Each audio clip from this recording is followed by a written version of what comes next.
मित्रों, स्वागत है आपका। क्या पढ़ेंगे आज के सेशन में? आज के सेशन में हम लोग क्वेश्चन नंबर 5 देखेंगे। क्वेश्चन नंबर 5 ये दिख रहा है? ऑडियो वीडियो क्लियर है? यस, दिख रहा है क्वेश्चन नंबर 5। इसके पहले के सेशन में हम लोग ने क्वेश्चन नंबर 4 कवर किया था, तो आज के सेशन में अपन क्वेश्चन नंबर 5 करेंगे। क्वेश्चन नंबर 5 पे जाने से पहले कुछ नोटिंग्स है, पहले उसको देख लेते हैं, उसको डिस्कस कर लेते हैं, उसके बाद क्वेश्चन नंबर 5 पे आ जाएंगे। देखो क्या क्या नोटिंग्स है। First noting, if question says during the previous 5 years dividend have steadily increased from rupees 10.60 to rupees 14.19 per share, means you here you have to calculate growth rate discussed in concept notes earlier।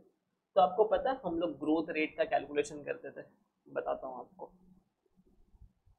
Growth rate का calculation हम करते थे, ये रहा ना जी ना, ये देखो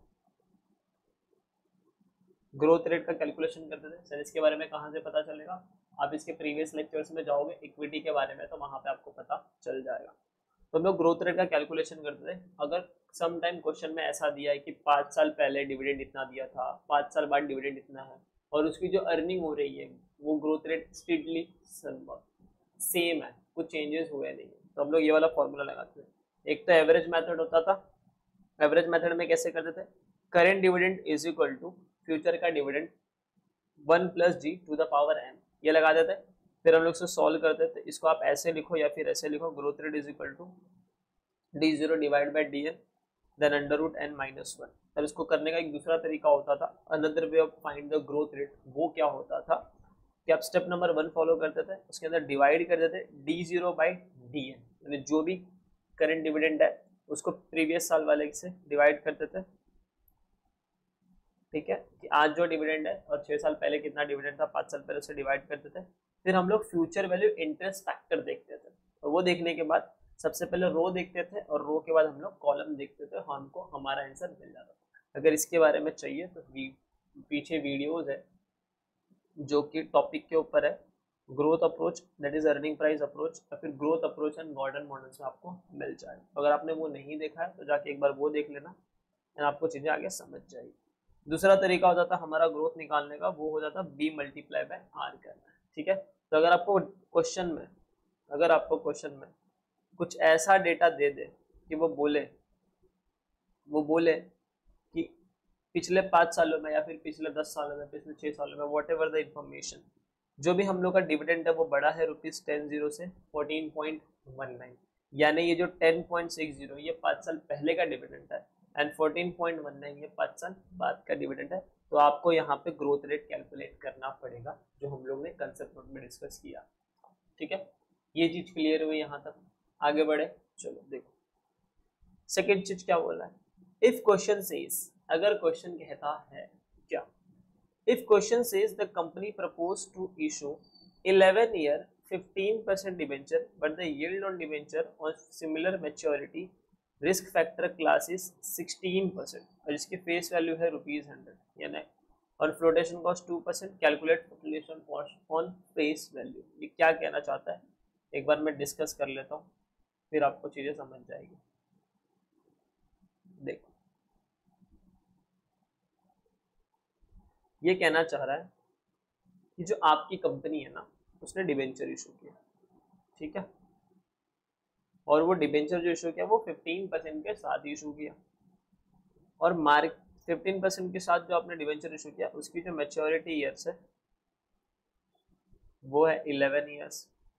कितनी है उसकी मैच्योरिटी ईयर्स? 11 ईयर्स, और उसकी फेस वैल्यू दे दी ₹100। ठीक है, so the face value is ₹100। now what it is trying to say that, अब ये कह रहा है कि सेम मेच्योरिटी वाला जो डिबेंचर है ना वो मार्केट में भी इशू है। सेम मेच्योरिटी वाला डिबेंचर मार्केट में इशू है जो 11 ईयर्स का है, लेकिन वो जो आपको यील्ड दे रहा है ना, यील्ड का मतलब जो इंटरेस्ट दे रहा है, जो इंटरेस्ट दे रहा है वो इंटरेस्ट 16% का है, यानी ज्यादा पैसा दे रहा है। आपने जो डिबेंचर इशू किया है वो भी 11 ईयर्स का है, लेकिन आप 15% का डिवेंचर इंटरेस्ट दे रहे हो और उसकी फेस वैल्यू 100 है। लेकिन सेम मैच्योरिटी वाला मार्केट में भी एक डिवेंचर इशू है जिसका मैच्योरिटी ईयर्स 11 ईयर्स है, लेकिन वो जो इंटरेस्ट दे रहा है वो 16% के हिसाब से दे रहा है। तो सर ये डिटेल्स का क्या करेंगे? अब आप खुद सोचो कि एक जगह आप 15% के लिए 100 रुपीज दे रहे हो, ठीक है, फेस वैल्यू 100 रुपीज। दूसरी जगह ये जो सेम 100 रुपीज है अगर आप कहीं और पे इन्वेस्ट करोगे तो आपको 16% मिलेगा। तो आप पैसे कहाँ पे डालोगे? यहाँ पे पैसा डालोगे कि यहाँ पे पैसा डालोगे? सर ऑफ कोर्स है, जहाँ मुझे ज्यादा पैसा मिल रहा है मैं तो वहां पे पैसा डालूंगा, क्योंकि ये 100 रुपीज अगर मैं इस कंपनी में पैसा डालू तो मुझे 15% मिल रहा है। बट अगर सेम 100 रुपीज मैं यहाँ पे पैसा डालू तो मुझे 16% मिल रहा है, यानी 16 रुपीज मिल रहा है। तो आपका आंसर राइट, बिल्कुल राइट है कि मैं पैसा तो यहाँ पे डालूंगा। अब सवाल ये उठता है, सर अगर 100 रुपीज के लिए 16% है तो 15% के लिए कितना पैसा देना चाहिए? ठीक है, सवाल ये उठता है कि अगर 100 रुपीज है, अगर उसके लिए मुझे 16% मिल रहा है तो 15% के लिए हमें कम से कम कितना पैसा देना चाहिए? तो हम यहाँ पे करते हैं क्रॉस मल्टीप्लाई। अगर आप इसको क्रॉस मल्टीप्लाई करोगे तो 100 डिवाइड बाय 15% डिवाइड बाय 16, तो ये हो जाएगा 15 डिवाइड बाय 0.16, और इसको आप फर्दर सॉल्व करोगे तो हो जाएगा 15 डिवाइड बाय 0.16। तो इसका आंसर आता है 93.75, यानी 93.75 रुपीज हम इस 15% डिबेंचर के लिए देने को तैयार है। और it is nothing but 93.75 is nothing but your issue price. ठीक है, तो आप अगर इन्वेस्टर के पास जाओगे तो इन्वेस्टर बोलेगा, देखो दोस्त, इन्वेस्टर बोलेगा आप हमें 15% का रिटर्न दे रहे हो, ठीक है, लेकिन मार्केट सेम मैच्योरिटी वाला हमको 16% का रिटर्न दे रहा है, तो हम आपको 100 रुपए तो नहीं देने वाले, क्योंकि यही 100 रुपए हम मार्केट में लगा के 16% कमा सकते हैं, तो हम आपको 100 रुपए दे के 15% क्यों कमाए? तो हम सामने वाले से बोलते हो ठीक है भाई, आप 16%, आपको 15% कमाना है ना, आपको 16% कमाना है ना, आप बताओ अगर 15% आपको चाहिए उसके लिए आप कितने पैसे देने को तैयार हो? तो मार्केट आपसे कहता है अगर 100 रुपए पे 16% मिल रहा है तो कितने रुपए लगाएंगे तो 15% मिलेगा। तो हम लोग ने कर दिया उसको क्रॉस मल्टीप्लाई। जब क्रॉस मल्टीप्लाई किया तो 100 multiply by 15% is equal to 16% is equal to 15 divide by 0.16, और फर्दर आपका आंसर आ गया 93.75। तो ये जो 93.75 आया, इट इज नथिंग बट इतना पैसा इन्वेस्टर देने को रेडी है टू अर्न 15% का रिटर्न। ठीक है, और इसको अगर दूसरे तरीके से अगर मुझे लिखना है तो मैं ऐसा भी लिख दूंगा कि मुझे 15 रुपीज मिलेगा कितना पैसा लगा के 16% के रिटर्न के हिसाब से। ये लिख सकते हैं ना कि मुझे 15 रुपीज चाहिए लेकिन कितना पैसा लगाऊंगा एट 16% के रिटर्न के हिसाब से। और आप इसको अगर फर्दर सॉल्व करोगे तो ये 15 एज इट इज होगा, ये 16% यहाँ पे है, ये नीचे आएगा, यहाँ पे 0.16 इज इक्वल टू एक्स, और इसका भी आप अगर आंसर सॉल्व करोगे 15 डिवाइड बाय 0.16 तो आंसर आएगा 93.75%। ये नथिंग बट क्रॉस मल्टीप्लिकेशन का एक ब्रॉडर वर्जन। अगर आपको ये नहीं समझा तो आप, अगर आपको ये वाली चीजें समझ गई तो वेरी नाइस। अब मैं थोड़ा आगे बढ़ता हूँ, मैं बोलता हूँ कि ये जो 93.75 है it is nothing but my issue price. ठीक है ना, ये मेरा इशू प्राइस ही है। यस सर, ऑफ कोर्स ये इशू प्राइस है, बट मुझे डिबेंचर के लिए क्या फाइंड आउट करना पड़ता है? अगर मैं किसी डिबेंचर की बात करूं तो हम तो नेट प्रोसीड निकालते हैं, हमें तो नेट प्रोसीड से ही कंपेयर करना होता है। तो नेट प्रोसीड कैसे निकलता है? जो भी इशू प्राइस होता है उसमें से हम लोग माइनस कर देते हैं फ्लोटेशन कॉस्ट। ठीक है, जो भी इशू प्राइस होता है उसमें से हम लोग फ्लोटेशन कॉस्ट को माइनस कर लेते हैं। इशू प्राइस कितना है? 93.75। अब सर फ्लोटेशन कॉस्ट कितना लेंगे वो बताओ। देखो, जब मैं बात करूं फ्लोटेशन कॉस्ट की तो मैंने आपको एक नोट पढ़ाया था कंसेप्ट नोट्स में। कंसेप्ट नोट्स में जाता हूं, कंसेप्ट नोट्स में मैंने आपको ये नोट्स पढ़ाया था कि फ्लोटेशन कॉस्ट का कैलकुलेशन कैसे होगा। अगर क्वेश्चन में दिया है तो क्वेश्चन के हिसाब से चलना, नहीं दिया है तो मार्केट प्राइस जो आएगी वो ले लेना, और अगर कुछ भी नहीं बोला है तो फेस वैल्यू पे कैलकुलेट करना। तो यहाँ पे अगर हम लोग ये एग्जाम्पल पढ़े, ये जो मैंने आपको सिनारियो दिया है यहाँ पे बना के, यहाँ पे साफ साफ बोला है कि calculate flotation cost on face value. 15% जो डिबेंचर है उसकी फेस वैल्यू कितनी है, 100 रुपीज़ है, तो 100 रुपीज़ का 2% निकालेंगे, तो यहाँ पे आएगा ₹100 का 2%। फर्दर सॉल्व करेंगे 93.75 -2 और इसको फर्दर सॉल्व करेंगे तो ₹91.75। It is nothing but your net proceed का वैल्यू। ठीक है, समझा ये चीज, कोई डाउट? क्लियर? चलो, तो यही बातें मैंने यहाँ पे लिखी है कि there are two method to calculate net proceed. ये इन्फॉर्मेशन क्यों दिया, क्योंकि नेट प्रोसीड दोनों के केस में अलग हो जाएगा। कैसे अलग हो जाएगा मैंने वो भी प्रूव कर दिया कि एक जगह इन्वेस्टर बोल रहा है कि 100 रुपीज़ यहाँ इन्वेस्ट करूंगा तो 15% मिलेगा, दूसरी जगह बोल रहा है 16% मिलेगा, तो 16% ज़्यादा हुआ तो हम लोग उसको पूछते चलो ठीक है 15% का रिटर्न चाहिए तो कितना पैसा दोगे, तो हमें नेट प्रोसीड इशू प्राइस निकालना पड़ेगा और हम लोग का जो कैलकुलेशन पूरा होता है वो नेट प्रोसीड से होता है, इसके अलावा नेट प्रोसीड निकालना होता है। तो दो तरीके होते हैं नेट प्रोसीड निकालने का, एक होता है अप्रोक्सीमेशन मेथड यूज करना, जो क्रॉस मल्टीप्लिकेशन होता है वो अप्रोक्सीमेशन मेथड में जाता है। Interest is equal to issue price multiply by rate of interest. अब यहाँ पे कौन सा इंटरेस्ट लिखना है मैं वो भी लिख देता हूँ चाहिए तो, गिवन बाय यू और यहाँ पे गिवन बाय मार्केट। ठीक है, तो एग्जाम में कंफ्यूजन नहीं होगा। तो जो भी इशू प्राइस आएगा जब आप इसको कैलकुलेशन करोगे और ये rate of interest in decimal में लिख देना और ये तो आप सॉल्व करना। ठीक है, एक्चुअल इंटरेस्ट, यहाँ पे एक्चुअल इंटरेस्ट का जो अमाउंट आएगा वो आएगा, यहाँ पे लिख देता हूँ मैं एक्चुअल इंटरेस्ट। सॉल्व करेंगे 15 divide by 0.16 issue price, same चीज, तो आपको इशू प्राइस आ जाएगा 93.75 और इसी के हिसाब से नेट प्रोसीड निकालेंगे, issue price minus flotation cost, तो ये आपका इशू प्राइस आ जाएगा दैट इज 93.75, उसमें से माइनस कर दोगे फ्लोटेशन कॉस्ट तो आपका आंसर आ जाएगा नेट प्रोसीड 91.75। ठीक है, समझा यहाँ तक? कोई डाउट है इसमें? क्लियर? चलो बहुत बढ़िया। अब इसका दूसरा तरीका भी होता है नेट प्रेजेंट वैल्यू निकालने का। वो जो दूसरा तरीका होता है वो होता है प्रेजेंट वैल्यू मेथड। कौन सा तरीका होता है? Present value method. ठीक है सर, ये क्या होता है present value method? Explain us. चलो प्रेजेंट वैल्यू मेथड एक्सप्लेन करते हैं। प्रेजेंट वैल्यू मेथड में हम लोग क्या करते थे, जो भी फ्यूचर में इनफ्लो होने वाला है, पैसे मिलने वाले, उसका प्रेजेंट वैल्यू निकालते थे और देखते थे आज के दिन उसकी वैल्यू कितनी है। ठीक है, सारे फ्यूचर में जो कैश फ्लो मिलने वाले हैं उसका प्रेजेंट वैल्यू करते थे और आज के दिन उसकी वैल्यू कितनी है। सो प्रेजेंट वैल्यू मेथड निकालने के लिए सबसे पहले हम लोग देखते थे कैश फ्लो कितना आने वाला है। ठीक है, तो देखो अगर आपके कंपनी में किसी इन्वेस्टर ने इन्वेस्ट किया है 15% debenture and 15% debenture for 11 years, ठीक है, एंड एट रिडम्पशन ये हो जाएगा रिडीम एट पार। सपोज करके चलते हैं रिडीम एट पार, ये एक क्वेश्चन है बेसिक सा।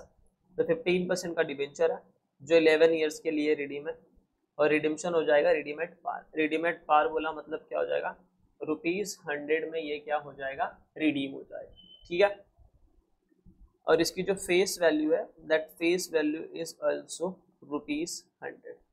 यहाँ तक क्लियर है क्या? एग्जांपल देखो, एग्जांपल सिंपल है, 15% का डिबेंचर है, 11 ईयर्स उसकी लाइफ है, जिसकी फेस वैल्यू 100 है, रिडीमेबल होगा एट पार एट ₹100। अब हम लोग देखते हैं अगर किसी इन्वेस्टर ने इसके अंदर पैसा डाला इस डिबेंचर में तो उस इन्वेस्टर को क्या मिलेगा। सिंपल सी बात है सर, इन्वेस्टर जो भी होगा उस इन्वेस्टर को दो चीजें मिलेंगी, पहला उसको मिलेगा इंटरेस्ट, ठीक है, इंटरेस्ट मिलेगा, और दूसरा मिलेगा रिडेम्पशन वैल्यू।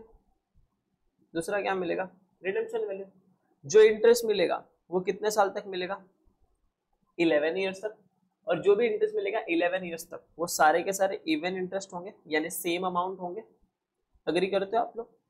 जो भी इंटरेस्ट मिलेगा 11 ईयर्स तक वो सारे के सारे क्या होंगे, इवन अमाउंट होंगे, सेम अमाउंट होंगे। यस सर, सेम अमाउंट होंगे। यहाँ पे इंटरेस्ट का अमाउंट कितना आएगा, 100 मल्टीप्लाई बाय 15%। इसको फर्दर सॉल्व करेंगे तो ये हो जाएगा ₹15। तो ₹15 हम लोग को 11 ईयर्स तक का इंटरेस्ट इन्वेस्टर को मिलेगा। एंड लास्ट में जब रिडेम्पशन अमाउंट आएगा तो ₹100 का एक रिडम्पशन अमाउंट आ जाएगा, ठीक है। बट ये कब आएगा? एट 11th ईयर, ठीक है। अब ये जो पैसा मिल रहा है ये मिल रहा है आपको एट 11th ईयर, ये वाला जो चीज मिल रहा है ये आपको 1 से लेके 11th ईयर मिल रहा है। अब ये सब पैसे कब मिलेंगे? फ्यूचर में मिलेंगे। इसका हम क्या करेंगे? Present value. तो जब हम इसका प्रेजेंट वैल्यू करेंगे ना, इंटरेस्ट का प्रेजेंट वैल्यू और रिडम्पशन वैल्यू का प्रेजेंट वैल्यू, तो हमें पता चल जाएगा कि आज के डेट में ये जो डिबेंचर है इसका वैल्यू क्या है, क्योंकि फ्यूचर में हमको इतना इतना पैसा मिलने वाला है, हमको ये पैसा मिलेगा फ्यूचर में, हम इसका करेंगे प्रेजेंट वैल्यू। जब प्रेजेंट वैल्यू करेंगे तो आज के डेट में उसका वैल्यू पता चल जाएगा, और it is nothing but the issue price. इस सामने वाला इन्वेस्टर ने अपने रेट ऑफ रिटर्न सर, अब सर जो प्रेजेंट वैल्यू निकालेंगे, ये जो प्रेजेंट वैल्यू निकालेंगे, ये प्रेजेंट वैल्यू हम कौन से रेट से डिस्काउंटिंग करेंगे? क्योंकि प्रेजेंट वैल्यू निकालने के लिए हमें डिस्काउंटिंग तो करना पड़ता है ना।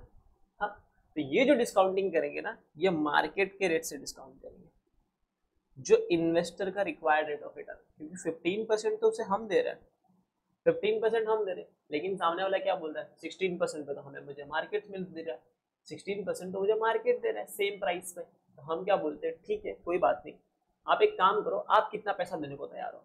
तो इन्वेस्टर क्या करता है ना, इन्वेस्टर देखता है कि मुझे 11 साल क्या मिलने वाला है? इंटरेस्ट, फिर लास्ट में क्या मिलने वाला है? रिडम्पशन वैल्यू, उन सबका कर देता है प्रेजेंट वैल्यू। तो वो बोलता है आने वाले 11 ईयर्स में मुझे ये पैसा मिलने वाला है, तो मैं एक काम करता हूँ, उसका प्रेजेंट वैल्यू निकालता हूँ और देखता हूँ आज के दिन उसका वैल्यू क्या है, और आज के दिन जितना वैल्यू होगा वही होगी उसकी इशू प्राइस, इतना पैसा इन्वेस्टर देने को तैयार होगा, ठीक है। तो अब हम लोग क्या करेंगे, इसका प्रेजेंट वैल्यू निकालते हैं। प्रेजेंट वैल्यू में मैंने आपको बताया था कैसे निकलता है इसका प्रेजेंट वैल्यू, इंटरेस्ट, ठीक है। प्रेजेंट वैल्यू निकालने का एक दूसरा तरीका है, आप क्या कर सकते हो, जो भी इंटरेस्ट है, ठीक है, उसको मल्टीप्लाई कर सकते हो। किससे मल्टीप्लाई करेंगे सर? चलो एक काम करते हैं, मैं आपको ऐसे डिराइव करवा देता हूँ, present value is equal to future value divide by 1 plus r to the power n। ये याद आ रहा है? यस सर याद आ रहा है। अब हमें दो चीजों का प्रेजेंट वैल्यू निकालना है, एक निकालना है प्रेजेंट वैल्यू इंटरेस्ट का, और दूसरा निकालना है प्रेजेंट वैल्यू रिडम्पशन वैल्यू का, ठीक है। ठीक है, यहाँ तक क्लियर है? ठीक है सर। इंटरेस्ट का प्रेजेंट वैल्यू कैसे निकालें, रिडम्पशन वैल्यू कैसे निकालें, फॉर्मूला लिख लेते हैं। फ्यूचर वैल्यू, चलो जो इंटरेस्ट है वो फ्यूचर में मिलने वाला है, यस, उसकी वैल्यू कितनी है? उसकी वैल्यू सर 15 रुपीज़ है, तो हम लोग लिखेंगे ₹15 divide by 1 plus r to the power n plus redemption value 100 रुपये है, ठीक है, and 1 plus r to the power n। अब एक बात मुझे बताना, इस चीज को मैं अलग तरीके से भी तो लिख सकता हूँ, वो मैं लिख सकता हूँ ₹15 multiply by 1 plus r to the power n plus 100 rupees multiply by 1 plus r to the power n, है ना? ये भी तो लिख सकते हैं, यस सर आप लिख सकते हैं। अब आगे थोड़ी बात करते हैं, ये जो 1 divide by 1 plus r to the power n है, ये डिस्काउंटिंग फैक्टर होता था, हम लोग इसी से मल्टीप्लाई करते थे। जिसको ये नहीं पता होगा कैश फ्लो के बारे में, प्रीवियस सेशंस में चल जाना, आप लोग ने स्टार्ट से देखते हो तो आपको ये फ्लो समझेगा, अगर आप लोगों ने स्टार्ट से भी देखा तो आपको यहाँ पे कुछ नहीं समझ रहा हो, ठीक है, बट जिन्होंने ये चीजें करी हुई उसको क्लियर हो जाएगा। तो 1 divide by 1 plus r to the power n, या तो फिर मैं क्या करूंगा ना, जो प्रेजेंट वैल्यू और फ्यूचर वैल्यू का जो कंसेप्ट है और जो कैश फ्लो का कंसेप्ट है उसका पार्ट निकाल के यूट्यूब के एक नॉलेज वीडियो में सेशन बना दूंगा, प्लेलिस्ट बना दूंगा FM बेसिक्स करके, वहां से जाके आप देख लेना कि फ्यूचर वैल्यू कैसे निकलता है, प्रेजेंट वैल्यू कैसे निकलता है, कैश फ्लो को कैसे डिस्काउंट करते हैं, तो आपका ये वाला पार्ट क्लियर हो जाएगा, ठीक है। तो मुझे क्या करना है वो भी मैं लिख लेता हूँ, सो दैट आइडिया रहे। Create playlist of FM basics that is present value and future value and discounting of cash flows। चलो ये भी लिख दिया।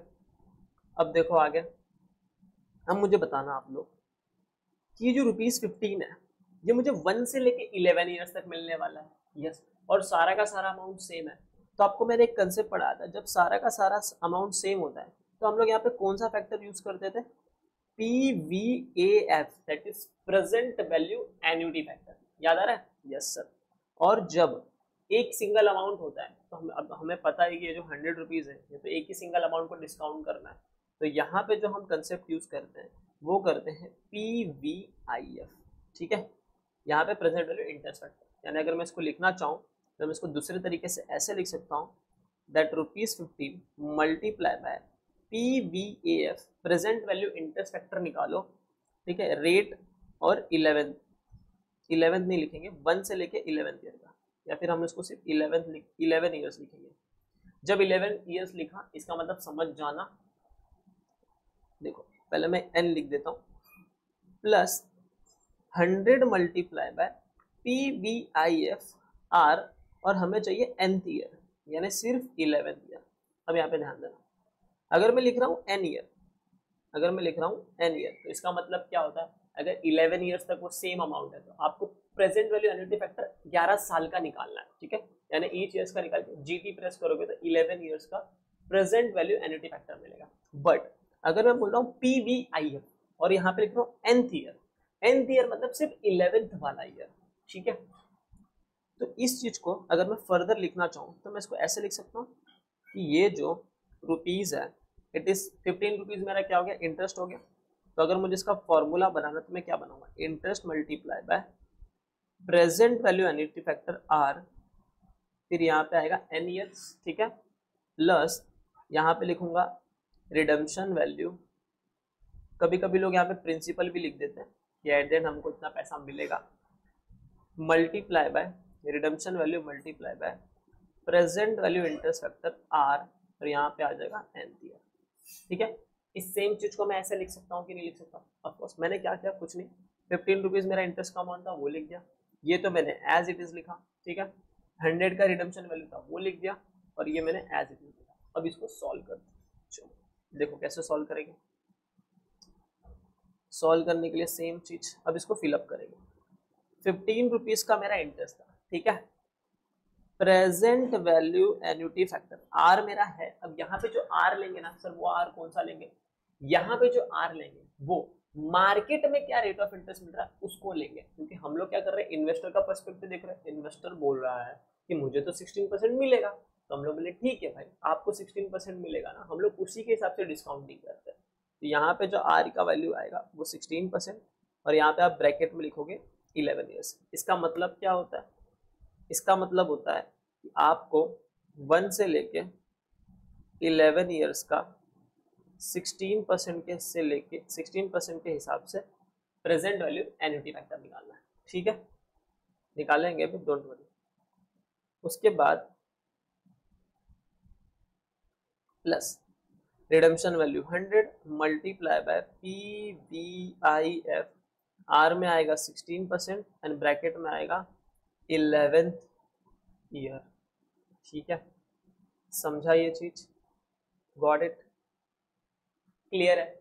अब क्या करेंगे, अब सारा आंसर निकालेंगे। चलो further information 15 as it is होगा।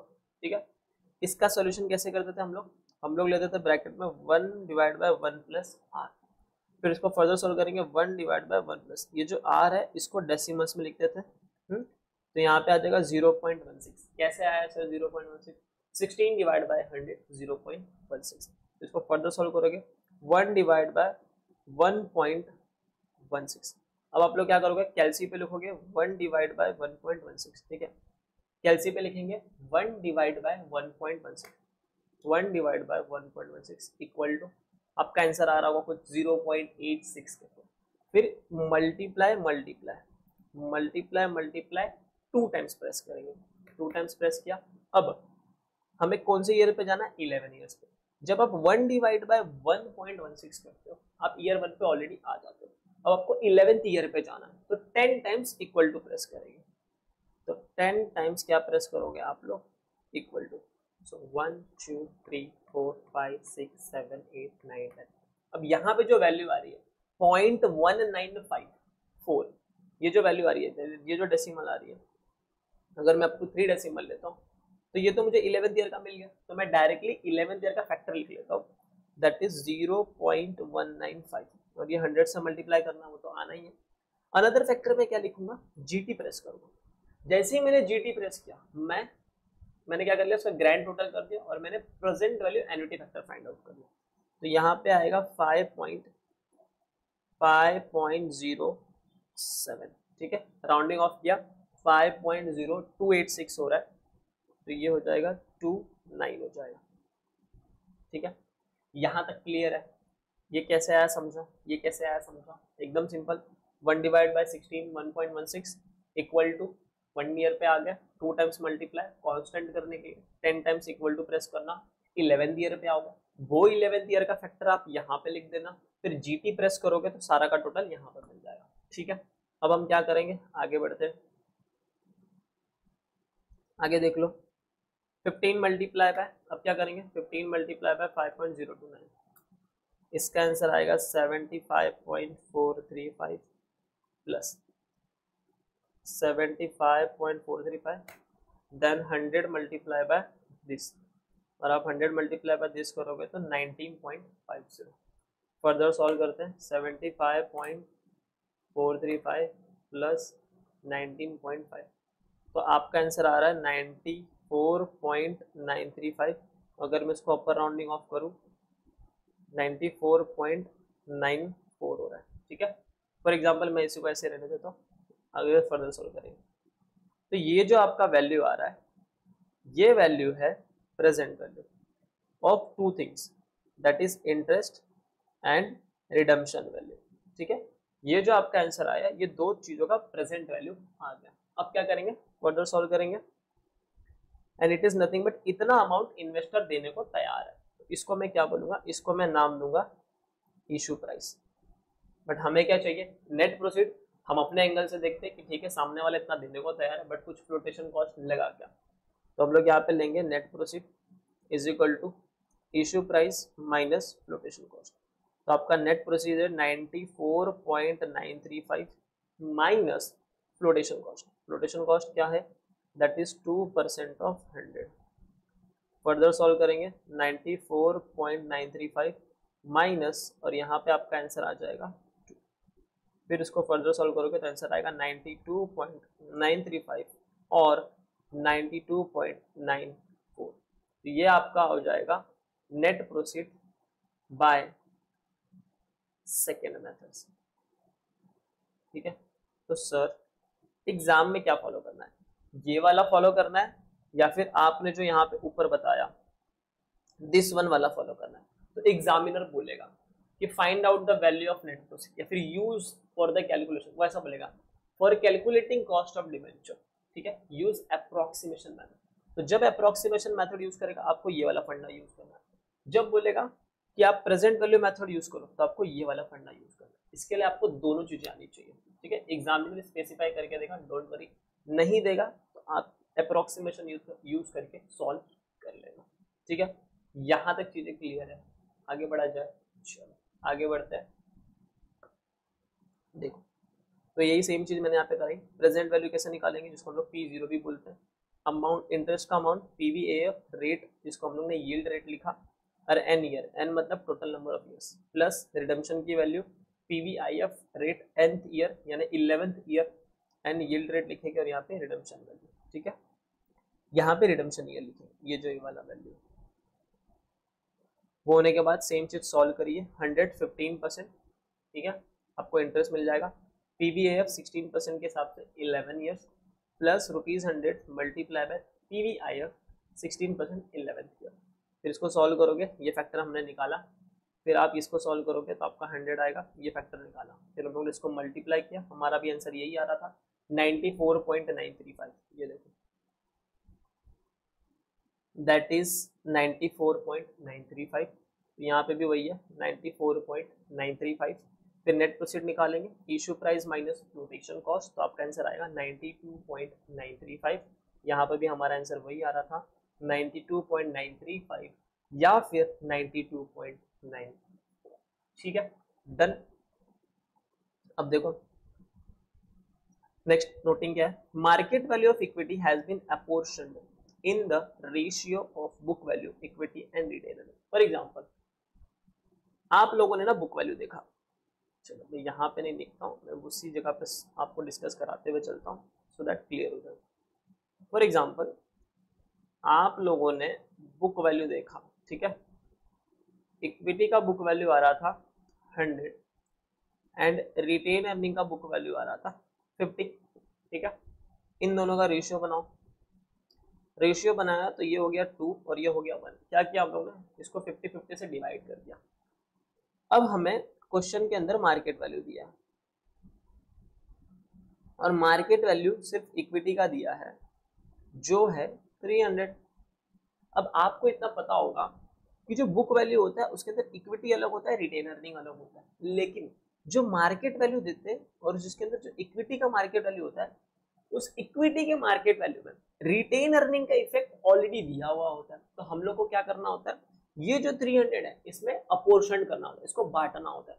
तो आप इस 300 को बांटोगे इक्विटी में और रिटेन अर्निंग में। कौन से रेशियो में, बुक वैल्यू के रेशियो। बुक वैल्यू का रेशियो क्या है, 2:1। तो यहाँ पे इक्विटी में कितना जाएगा, अगर मैं बात करूँ कि इक्विटी में कितना जाएगा, तो इक्विटी में जाएगा 300 मल्टीप्लाई बाय 2/1, ठीक है, 2 सेकेंड हिस्सा इक्विटी का।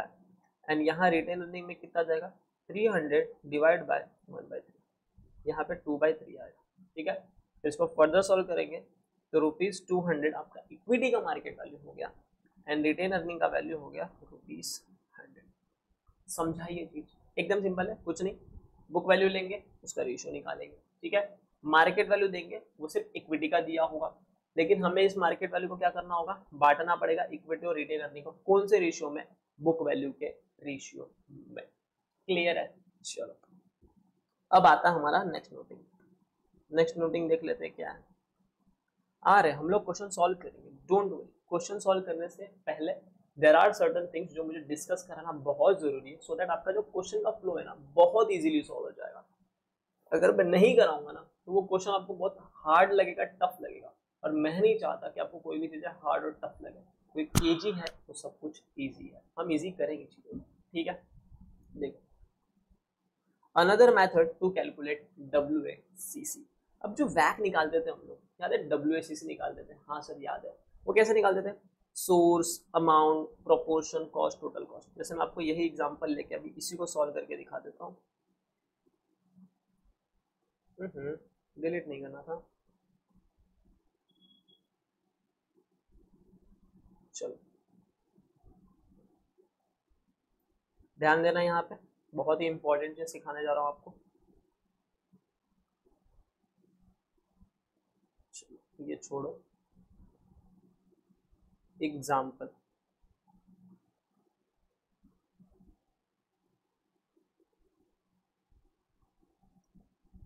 एग्जाम्पल, ठीक है, मैं आपको सोर्स दे रहा हूँ, कैपिटल दूंगा और कॉस्ट दूंगा, ठीक है। अब ये तीन से हम लोग पहले WACC निकालते हैं, फिर आपको मैं एक अनदर मेथड भी WACC का बताता हूँ। पहले हम क्या करते थे वो सॉल्व करके दिखाता हूँ, फिर एक नया मेथड भी होता है WACC निकालने का जो बहुत ही आसान होता है, वो भी मैं आपको बता देता हूँ, दोनों मेथड बताता हूँ, ठीक है। चलो यही सेम एग्जाम्पल लेते हैं।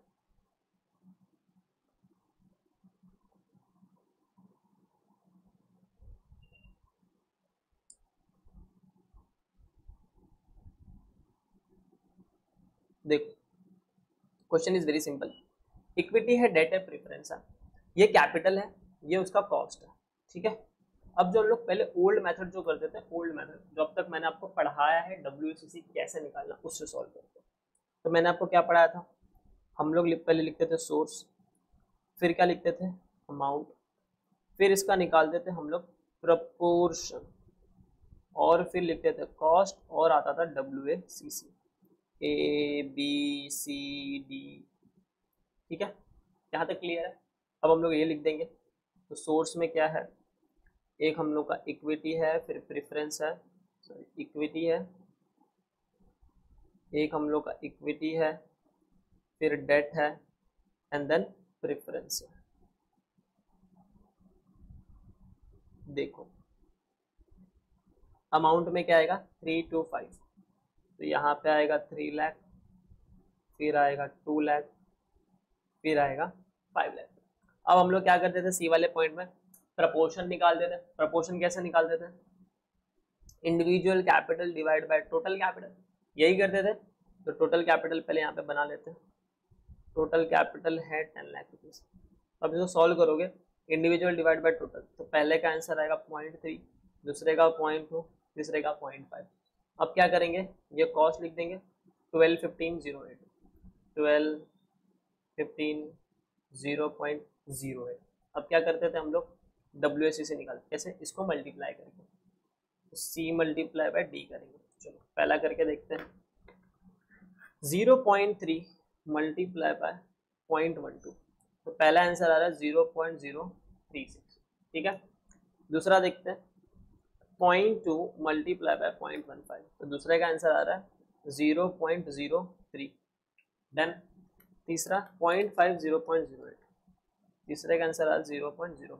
चलो तीनों को टोटल करते हैं, 0.04, 0.03, 0.036, तो सबका टोटल आ रहा है 0.106। और अगर मैं इसको इन परसेंटेज करूँ मल्टीप्लाई 100 करके, तो आंसर आएगा 10.6%। हाँ सर, तो इसमें क्या, ये तो हम सबसे पहले, ये तो हम पहले से करे आ रहे हैं, इसमें आपने नया क्या बताया, तो बता रहा हूँ, थोड़ा सा फर्क हो।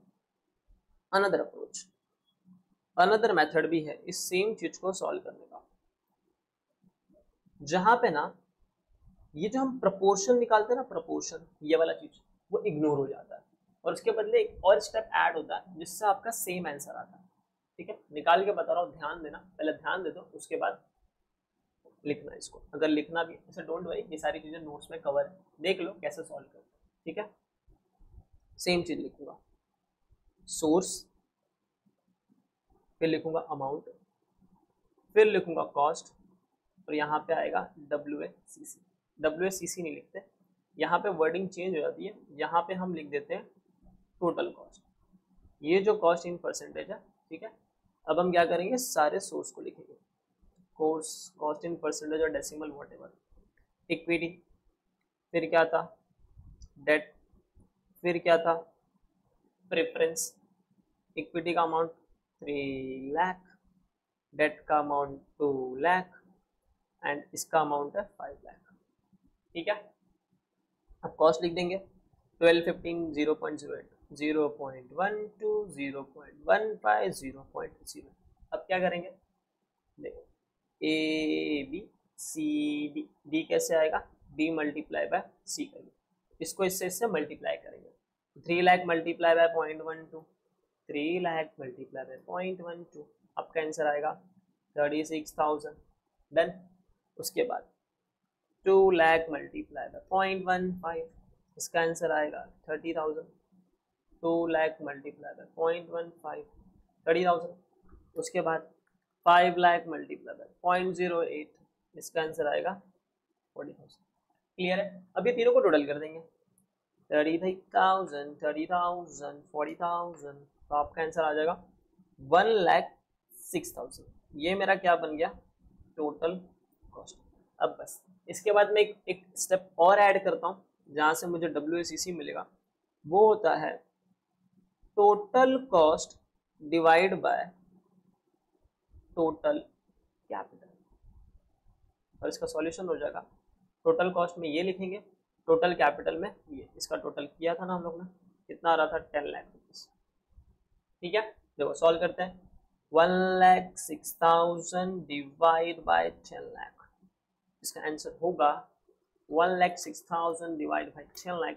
सो योर आंसर इज 0.106 और 10.6%। अरे भैया सर, ये तो दोनों सेम आया, देखो सर यहाँ पे भी सेम आया, ये देखो ये भी सेम आया, हाँ ये भी सेम आया, फिर तो सेम आया, पहले क्यों नहीं बताया आपने ये मेथड, हाँ पहले क्यों नहीं बताया, फिर हम क्यों प्रपोर्शन खेल रहे थे बार बार। ये देखो, आप दोनों तरीके से जा सकते हो, ठीक है। एग्जामिनर के पास क्या है वो मुझे नहीं पता, इसके लिए मैंने आपको ये तरीके से लेके गया, क्योंकि मोस्ट ऑफ द क्वेश्चन जो आपके मॉड्यूल में सॉल्व हुए हैं वो प्रपोर्शन के तरीके से सॉल्व हुए हैं, ये वाले तरीके से बहुत कम सॉल्व हुआ है, बट आपको ये तरीका भी पता होना चाहिए। सर ये तरीका हम कब यूज कर सकते हैं, अब मैं आपको ये भी बता देता हूँ ये तरीका आप कब यूज कर सकते हैं। अनदर मेथड, अगर आपको लगे कि एग्जाम में टाइम कम है और प्रपोर्शन निकालने में टाइम वेस्ट नहीं करना है, ठीक है। अगर आपको लगे कि एग्जाम में टाइम कम है सर, तो ऑलरेडी कम होता है, नहीं फिर भी सपोज करो कि आप एकदम एंड मूवमेंट पे हो, ठीक है, और आप WSCC सॉल्व कर रहे हो, आपको लग रहा है ये प्रपोर्शन करूंगा दिस डिवाइड बाय दिस, कितना डेसिमल क्या क्या, ज़्यादा समझ ही नहीं आया, तो एकदम सिंपल अनदर मेथड फॉलो करो, एकदम अमाउंट लिख देना, कॉस्ट लिख देना, डायरेक्ट मल्टीप्लाई करके अमाउंट लाना, टोटल कॉस्ट आ जाएगा, टोटल कैपिटल आएगा, टोटल कॉस्ट को टोटल कैपिटल से डिवाइड करना, जो आंसर आएगा सीधा लिख के आ जाना WCC। If examiner is good well and he know, अगर उसको सिर्फ एंड आंसर से मतलब है कि आपका एंड आंसर ये है, आपको मार्क्स मिल जाएंगे। एंड मोस्ट प्रोबेबली आप ये मेथड फॉलो करो या ये मेथड फॉलो करो, आपका आंसर सेम ही आता है और एग्जामिनर को यही देखना होता है, ठीक है, तो आपका आंसर मैच हो जाएगा, टेंशन मत, टेंशन नहीं लेने का, ठीक है, क्लियर है, आगे बढ़े। चलो, तो जो जो नोटिंग थी वो मैंने आपको करा दी, और ये सारे कंसेप्ट कराना बहुत जरूरी था क्योंकि क्वेश्चन का पार्ट है। जब आप अब हम क्वेश्चन जब करेंगे ना, अब आपको समझ में आएगा कि हाँ क्वेश्चन का फ्लो कैसा चल, और अब आपको क्वेश्चन सॉल्व करना एकदम आसान लगेगा। तो मस्त मॉड्यूल ओपन कर लो, क्वेश्चन नंबर 5, साथ में सॉल्यूशन भी ओपन कर लो, मेरे साथ साथ एकदम अच्छे से सॉल्व करना। अगर कोई चीज़ मैं सॉल्व कर रहा हूँ पहले देख लो कैसे सॉल्व किया, फिर मैं आपको टाइम दूंगा लिखने का, ठीक है। तो क्वेश्चन नंबर 5 रीड करते हैं और उसको सॉल्व करेंगे, देख लो। Determine the cost of capital of best tuck limited, best tuck नहीं best luck limited, using the book value and the market value weights from the following information. अब वो बोल रहा है ना, इनको क्या चाहिए, कॉस्ट ऑफ कैपिटल चाहिए। कॉस्ट ऑफ कैपिटल मतलब इनको चाहिए WACC, बट ये जो WACC चाहिए वो बुक वैल्यू के हिसाब से चाहिए, मार्केट वैल्यू के हिसाब से चाहिए, और आप दोनों वेट्स यूज करके बताओ। तो एक बार बुक वैल्यू से सॉल्व करेंगे, एक बार मार्केट वैल्यू से, ठीक है। सोर्स दे दिया, बुक वैल्यू दे दिया, मार्केट वैल्यू दे दिया। सोर्स क्या, equity, retain, preference, debenture, wow. Amount, amount ये देखो मैंने बताया था, क्यों बताया था ये वाला, कि अगर बुक वैल्यू दिया है और यहाँ पे सिर्फ मार्केट वैल्यू दिया है, यहाँ का रिटेन अर्निंग अमाउंट का सर कहाँ गया, अरे गया नहीं है, इसी में छुपा होता है, तो इसी से हम लोग निकालते हैं, इसके रेशियोज में, जो मैंने आपको नोटिंग अभी समझाया था ना इसके पहले, इसके लिए समझाया था। Wow sir smart, yes yes मैं स्मार्ट हूँ, आपको भी स्मार्ट बनाऊंगा, टेंशन मत लो। अब हम लोग एडिशनल इन्फॉर्मेशन के बारे में बात करते हैं। देखो क्या बोला, पहला, दूसरा, तीसरा, चौथा।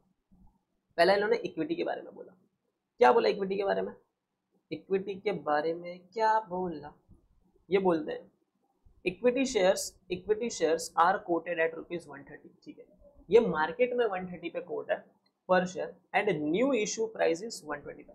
सामने से बता दिया कि जो नया इशू प्राइस है वो 125। तो अगर आपको इशू प्राइस दिया है तो आपको मार्केट प्राइस पे नहीं जाना है, हम लोग ने नोट पढ़ा था।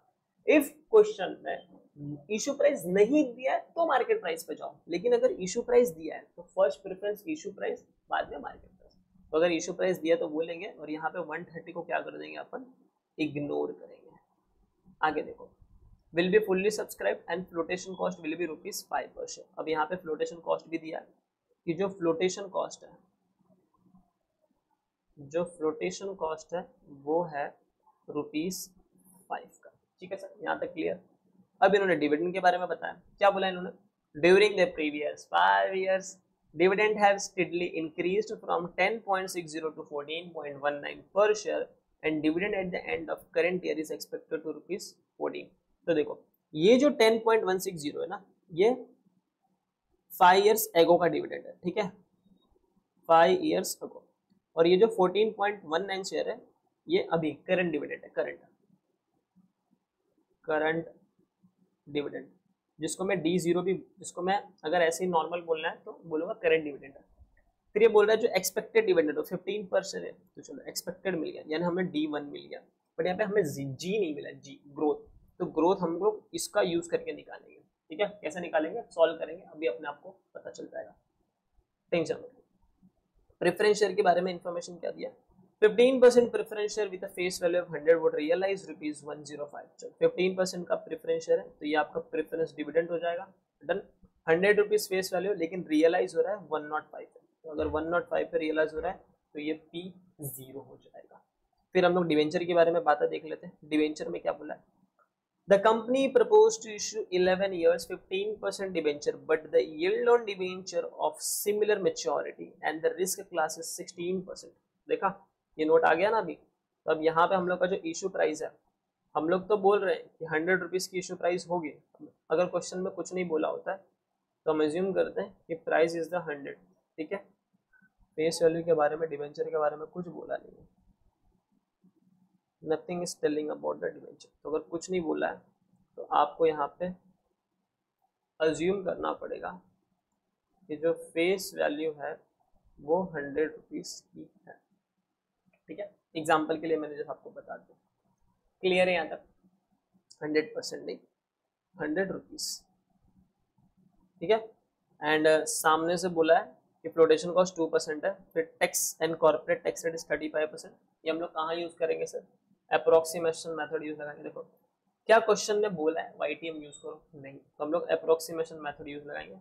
जब जब हम उस फॉर्मूले पे आएंगे केडी, तो मैं आपको उस फॉर्मूले पे लेके जाऊंगा, कंसेप्ट नोट्स में दिखाऊंगा, फिर यहाँ पे लेके आऊंगा, टेंशन मत लो।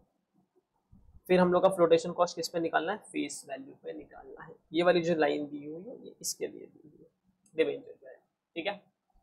इसके बाद आपका क्वेश्चन खत्म। तो आप क्वेश्चन को सॉल्व करेंगे। क्या करेंगे? सबसे पहले निकालेंगे केई, फिर कॉस्ट ऑफ रिटेन अर्निंग, फिर preference, cost of preference, and last में निकालेंगे के डी, और उसके बाद बनाएंगे WACC। चलो बुक लेके एकदम तैयार हो जाओ, मस्त एकदम चौकस तरीके से। अब अपने को सॉल्व करना है, ठीक है। एकदम मक्खन तरीके से इसको सॉल्व करेंगे, ताकि सॉल्व करने के बाद ना आपका कॉन्फिडेंस एकदम आसमान में। क्वेश्चन नंबर 5, फटाफट एकदम। अब तक कंसेप्ट जो करने थे कर लिए, अब क्वेश्चन सॉल्व करेंगे। चलो सबसे पहले क्या निकालना है सर? सबसे पहले निकालेंगे कॉस्ट ऑफ इक्विटी। चलो कॉस्ट ऑफ इक्विटी का जो गिवन इंफॉर्मेशन है वो लिख लेते हैं। तो कॉस्ट ऑफ इक्विटी में जो जो हमें गिवन है, पहला है इशू प्राइस। तो चलो इशू प्राइस मिल गया, इशू प्राइस मिल गया, वो है 125 का। फ्लोटेशन कॉस्ट भी मिल गया, वो है ₹5, ठीक है। एंड क्या दिया है आपको? एंड दिया सर D1। चलो D1 लिख दो, D1 देख लो एक बार, गिवन लिख दो। एक बार मैं गिवन लिख देता हूँ, उसके बाद एक बार देख लो मैं कैसे सॉल्व करता हूँ, फिर मैं आपको वीडियो पॉज करूंगा, तब आप सॉल्व कर लेना। D1 लिख देंगे सर, रुपीस कितना है? 15। चलो अब यहाँ पे के का कौन सा फॉर्मूला लगेगा, तो आपको ध्यान देना है। इश्यू प्राइस दिया है, फ्लोटेशन कॉस्ट दिया है, D1 दिया है, एंड ग्रोथ के बारे में भी बोला है, यस, कि ग्रोथ 10.60 से 14.19 हो जाएगा, यानी यहाँ पे गॉर्डन्स ग्रोथ वाला फॉर्मूला यूज होगा। सर बताओ एक बार कंसेप्ट नोट्स पे ले जाके। चलो यहाँ पे मैं आपको दिखा देता हूँ, cost of marginal equity WACC, then ये रिटेन अर्निंग, एंड आपका ये वाला कहाँ गया ये वाला formula. In case of newly issue share, अगर आप नया शेयर इशू कर रहे हो मार्केट में, तो हम लोग सब नए के बारे में ही पढ़ रहे हैं। वेयर द फ्लोटेशन कॉस्ट लिखा है ना यहाँ पे कि share new share is, then flotation cost अगर इनकर्ड हो रहा है तो आपको फॉर्मूला क्या यूज करना है? K is equal to D1 upon P0 minus F plus G, और ये जो G लिखना है डेसिमल में, तो हमें तो निकालना पड़ेगा G। तो G निकालने के लिए हम लोग ये वाला फॉर्मूला यूज करेंगे। करंट डिविडेंड, जो आज डिविडेंड मिला है 5 साल पहले, करंट डिविडेंड यानी D0, 5 साल पहले जो डिविडेंड मिला था वो, is equal to DN1 plus, sorry current dividend मतलब जो आज डिविडेंड मिला है वो 5 साल बाद, और 5 साल पहले का डिविडेंड प्लस उसमें ग्रोथ ऐड करेंगे। तो चलो पहले फॉर्मूला लिख लेते हैं, फिर उसके बाद आगे बढ़ेंगे। तो K is equal to D1 upon P0 minus F plus G। अब G की वैल्यू पता नहीं है तो G की वैल्यू निकालेंगे। तो देखो G की वैल्यू निकालते हैं। G की वैल्यू कैसे निकालेंगे? तो ग्रोथ रेट हमें निकालना है, ग्रोथ रेट। अब हमें पता है ग्रोथ रेट निकालने के लिए जो 5 इयर्स पहले का अर्निंग था, डिविडेंड अर्निंग 5 इयर्स पहले का देख लो एक बार, उसके बाद सॉल्व करना, ठीक है। पहले एक बार देख लो, बाद में सॉल्व करना, मैं आपको टाइम दूंगा। 5 ईयर पहले का जो डिविडेंड था वो था ₹10, है ना, वो था ₹10.60, ठीक है, वो था ₹10.60। एंड करंट डिविडेंड जो अभी का डिविडेंड है, जो करंट डिविडेंड है वो है ₹14.19। अब इसमें ना वो फॉर्मूला लगता है, पता है कौन सा फॉर्मूला लगता है? अरे सर वही, future value is equal to present value 1 plus R to the power n। But इन लोगों ने क्या कर दिया, future value is equal to present value 1 plus r के जगह g to the power n कर दिया। और इसी को अगर मैं और फर्दर लिखूं तो इन्होंने क्या कर दिया कि आज की जो वैल्यू है फ्यूचर की वैल्यू 1.19 है, बट ये 1.19 कैसे आई, 5 साल पहले 10 रुपया था, ठीक है, प्लस उसमें ग्रोथ ऐड हुआ होगा टू द पावर एन। और इसको मैं आगे लेके चलूँ 14.19 10 1 प्लस जी, लेकिन जो जी आया वो ग्रोथ रेट जो ऐड हुआ वो तो मुझे पता नहीं, तो हम लोग जी एज इट इज लिखेंगे, और ये जो एन है यहाँ पे टू द पावर 5 आ जाए। यही तो चल रहा है सिलसिला, दैट्स इट। तो फॉर्मूला ऐसे डिराइव हुआ है, लिख देते हैं ₹14.19 जो आया है that is ₹10 1 plus g to the power n. Further solve करेंगे ₹14.19 ₹10 1 plus g to the power 5 करेंगे। अब क्या करेंगे 14.19 को इधर लिखेंगे। अब देखो ये इससे मल्टीप्लीकेशन में यहाँ पे आएगा तो क्या हो जाएगा, डिवाइड हो जाएगा, तो यहाँ पे आएगा 10 is equal to 1 plus g to the power 5। यहाँ तक समझो, यस सर। फिर फर्दर सॉल्व करेंगे, ये 10 नहीं आएगा, 10.60 आएगा। इसके लिए बोल रहा हूँ मेरे साथ मत लिखो, एक बार देख लो फिर लिखना, पहले देख लो मेरा पूरा सॉल्यूशन फिर लिखना। मेरे साथ लिखोगे तो हो सकता है कहीं मिसफॉल्ट हो जाए, ठीक है, ध्यान दे दे के लिखना है, ये नहीं कि सिर्फ कॉपी पेस्ट करना है। इसका आंसर आया 1.3386 is equal to 1 plus g to the power 5, ठीक है। ये समझा यहाँ तक, एकदम क्लियर है, एकदम चौकस। अब हम लोग क्या करेंगे, जो 1.3386 है ना ये 5 इयर्स का है, ठीक है, कितना है 5 इयर्स का। तो अब हम लोग क्या करते हैं ना, जाके ना फ्यूचर वैल्यू टेबल देखते हैं कि फ्यूचर वैल्यू टेबल में रो में 5 इयर्स पे जाएंगे और फिर ऊपर जाएंगे कॉलम में, दिखाता हूँ जिसका वैल्यू 1.3386 आना चाहिए, तो मैं आपको उसमें लेके चलता हूँ टेबल में। आपको एग्जाम में टेबल दिया होगा, टेबल का वैल्यू दिया होगा फ्यूचर वैल्यू, टेंशन नहीं लेना उसमें। ये देखो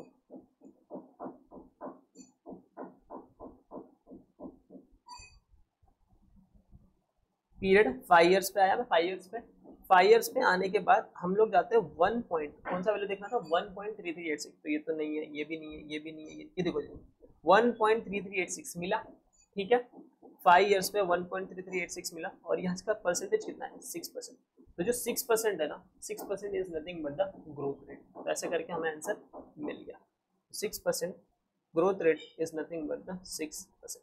ये जो वैल्यू है इसका निकालने का दूसरा तरीका जो अनदर मेथड हम लोग ने सीखा था, वो क्या सीखा था कि आप ये वैल्यू निकालो और उसके बाद जो भी वैल्यू आए इस वैल्यू को सीधा फ्यूचर वैल्यू पे जाके टेबल में सर्च कर लो, ठीक है, तो वही हम लोग ने किया।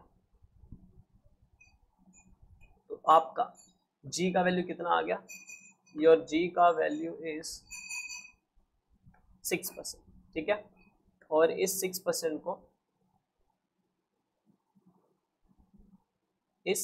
को अगर हम लोग डेसिमल्स में लिखेंगे तो ये क्या हो जाएगा, और 0.06, तो जी मिल गया, बढ़िया। अगर सर मुझे ये प्रूफ करना है तो क्या मैं इसको प्रूफ कर सकता हूँ, yes of course you can proof. आप क्या करना, ₹10.60 को ₹10.60 1 प्लस जी का वैल्यू कितना है 0.06 टू द पावर n, इसको फर्दर सॉल्व करोगे तो ₹10.60 1.06 टू द पावर 5। अब इसका वैल्यू निकाल देना 1.06 टू द पावर 5, यानी 1.06 मल्टीप्लाई बाय 1.06, ऐसे 5 टाइम्स करना है, तो 1.06 मल्टीप्लाई बाय 1 2 3, आपका आंसर आ जाएगा 1.338, उसको मल्टीप्लाई करोगे 10.6 से तो आपका आंसर आ जाएगा 14.19, ठीक है। इस पूरे को सॉल्व करोगे तो 14.19 आ जाएगा। इसका मतलब आपने जो 6% का ग्रोथ रेट निकाला है वो राइट है। चलो डिलीट, तो आपका यहाँ 6% का वैल्यू आ गया। के सॉल्व करेंगे, देख लो एक बार फिर लिखना, के में डिविडेंड है 15 divide bye P0 125 minus flotation cost plus 0.06, ठीक है, डेसिमल में 15 एज इट इज आएगा, ठीक है, डन। उसके बाद क्या करूंगा 120 प्लस 0.06, क्लियर है यहाँ तक, यस सर। फिर आप करोगे 15 डिवाइड बाय 120, इसको सॉल्व करोगे तो आंसर आएगा 0.125 प्लस 0.06, इसमें ऐड करेंगे 0.06 तो आपका आंसर आ जाएगा 0.185, और अगर आप परसेंटेज में लिखना चाहो तो 18.5%. This will your nothing but the cost of equity. ठीक है, this will your nothing but the cost of equity. चलो कॉस्ट ऑफ इक्विटी लिख लो, पहले वीडियो पॉज करके फिर अपन आगे बढ़ेंगे. आई होप आपको यहाँ तक समझ में आया हो. ठीक है, यहाँ तक आपने सॉल्व किया है, मतलब अभी तो आपने सॉल्व करना चालू किया है. जैसे पूरा सॉल्यूशन हो जाए वीडियो को लाइक कर देना, so that I can get कि हाँ आपको ये क्वेश्चन समझ में आया करके. चलो वीडियो पॉज करके लिख लो. लिख लिया, डन. अब हम लोग निकालेंगे sir cost of retain earning. Sir cost of retain earning क्यों निकाले, उसके पीछे रीजन क्या है? कॉस्ट ऑफ रिटेन अर्निंग क्यों निकालना है? क्योंकि इस क्वेश्चन में ना फ्लोटेशन कॉस्ट दिया है. आता हूं मैं, वो वाला भी आपको वेरिएबल पढ़ाता हूँ. देखो फ्लोटेशन कॉस्ट, आ जाओ. देखो यहाँ पे मैंने लिखा था फ्लोटेशन कॉस्ट में अगर आपको कॉस्ट ऑफ रिटेन अर्निंग निकालनी है, फॉर्मूला तो सब में सेम ही होता है. फॉर कैलकुलेशन ऑफ के, अगर आप कॉस्ट ऑफ इक्विटी निकालते हो तो पी का वैल्यू क्या लेते हो? Net proceed realised. उसमें क्या आता है? Issue price less flotation cost. लेकिन अगर आप के आर निकाल रहे हो ना, कॉस्ट ऑफ रिटेन अर्निंग, उसमें पी का वैल्यू क्या आता है? Current market price. Current market price, however sometime issue price में भी आल्सो यूज. यहाँ पर हम लोग करंट मार्केट प्राइस नहीं लेंगे, जो भी इशू प्राइस चल रही है वो हम लोग कंसीडर करेंगे. ठीक है, करंट मार्केट प्राइस लेंगे क्या यहाँ पे? करंट मार्केट प्राइस लेंगे यहाँ पे? सोचो जरा. नहीं सर, करंट मार्केट प्राइस नहीं लेंगे. क्या लेंगे यहाँ पे? जो भी हम लोग की इशू प्राइस चल रही है उस इशू प्राइस को हम लोग यहाँ पे कंसीडर कर लेंगे. ठीक है, समझा? तो ये लिखा है हाउएवर समटाइम्स इशू प्राइस में आल्सो बी यूज्ड. तो आप लोग को ये देखना है कि आपने लिए कौन सा issue price cost of equity में लिया. जो कॉस्ट ऑफ इक्विटी में लिया वही वाली प्राइस यहाँ पे कंसीडर करना. और हमेशा याद रखना के निकालते टाइम फ्लोटेशन कॉस्ट लेस होता है, इसमें लेस नहीं होता. इसका रीजन क्या था कि जो भी the concept of flotation is not used for calculation of cost of retain earning. क्योंकि हमारे खुद के पास पैसा होता तो हम लोग मार्केट में जा ही नहीं रहे इन्वेस्टर के पास. जब इन्वेस्टर के पास जा ही नहीं रहे तो इन्वेस्टर का कॉस्ट कहाँ से आएगा? ठीक है, खुद का पैसा यूज करें. इसके लिए मतलब फ्लोटेशन कॉस्ट नहीं आता है. तो यहाँ पे हमको निकालना पड़ेगा के आर. चलो निकाल लेते हैं के are. Same formula D1 upon, अब यहाँ पे सिर्फ P0 होगा, P0 माइनस एफ नहीं होगा, प्लस जी. फर्दर सॉल्व करेंगे 15 डिवाइड बाय 125 मल्टीप्लाई बाय 0.06. फिर आप करोगे 15 डिवाइड बाय 125, आपका आंसर आएगा 0.12 प्लस 0.06. फर्दर सॉल्व करेंगे तो आपका आंसर आ जाएगा 0.18. और आप लिख सकते हो 0.18, और in another term you can write और 18%. ठीक है, के आर. ये आपका अनदर मेथड होगा. देन क्लियर है? तो आपका कॉस्ट ऑफ रिटेन अर्निंग हो गया. इसको कॉपी पेस्ट कर लो, यानी इसको लिख लो. पहले लिख लो इसको भी. लिख लिए कि नहीं लिख लिया? Yes sir, done, very nice. चलो अब हम बढ़ेंगे कॉस्ट ऑफ प्रेफरेंस शेयर. क्या निकालेंगे अब हम लोग? Cost of preference. Cost of preference share का फॉर्मूला आपको दिखा देता हूँ, एकदम सिंपल होता था. देख लो, कॉस्ट ऑफ प्रेफरेंस. ये सारी वीडियोस मैंने यूट्यूब पे डाले हुए हैं as a demo, as a normal lecture. अगर आप यहाँ पे डायरेक्टली आए हो आप जाके वो रेफर कर सकते हो. फिर भी अगर आपके पास ये कंसेप्ट नोट्स है, ये कंसेप्ट नोट आपको टेलीग्राम चैनल पे मिलेगा. ठीक है, टेलीग्राम चैनल पे जैसे सारे सॉल्यूशन हो जाएंगे, 2 सॉल्यूशन और बचे हैं और एक केस स्टडी, जैसे वो सब कुछ होता है, ये पूरा कंसेप्ट नोट मैं आपको टेलीग्राम चैनल पे अवेलेबल करा दूंगा, ना लीजिए टेंशन. या फिर डिस्क्रिप्शन के बॉक्स में भी आपको अवेलेबल हो जाएगा, तो आप जहाँ से चाहे वहाँ से ले सकते हो. मैं आपको पढ़ा रहा था पीडी ना, डिबेंचर. ये रहा, कॉस्ट ऑफ पीडी निकालना है. अगर इरिडीमेबल है तो फॉर्मूला बनेगा K P, that is cost of preference is equal to P D upon N P और पीओ. अगर नेट प्रोसीड है तो वो लो, अगर प्री जीरो यानी प्राइस दिए तो वो ले लो. तो क्वेश्चन में क्या दिया हुआ था डिप प्रेफरेंस के केस में, ये 15% प्रेफरेंस शेयर है, फेस वैल्यू 100 और रियलाइज हो रहा है 105. डायरेक्ट हम लोग फॉर्मूला लगाएंगे और आंसर सॉल्व कर देंगे. K P is equal to P D upon P0. P D आपकी कितनी है? पीडी क्वेश्चन के हिसाब से 15% है. 15% 15% यानी प्रेफरेंस डिविडेंड क्या हो गया 100 का 15% यानी 15 रुपीज डिवाइड बाय 105। तो यस इसको सॉल्व करेंगे 15 divide bye 105, 15 divide bye 105 answer आएगा 0.14285 है, मैं उसको 9 कर लेता हूँ। ठीक है, तो और आपका क्या हो जाएगा यहाँ पे, और आपका हो जाएगा 0.1429 या फिर अगर आप इसको डेसिमल में लिखोगे 14.29%। ठीक है, it is nothing but your के पी।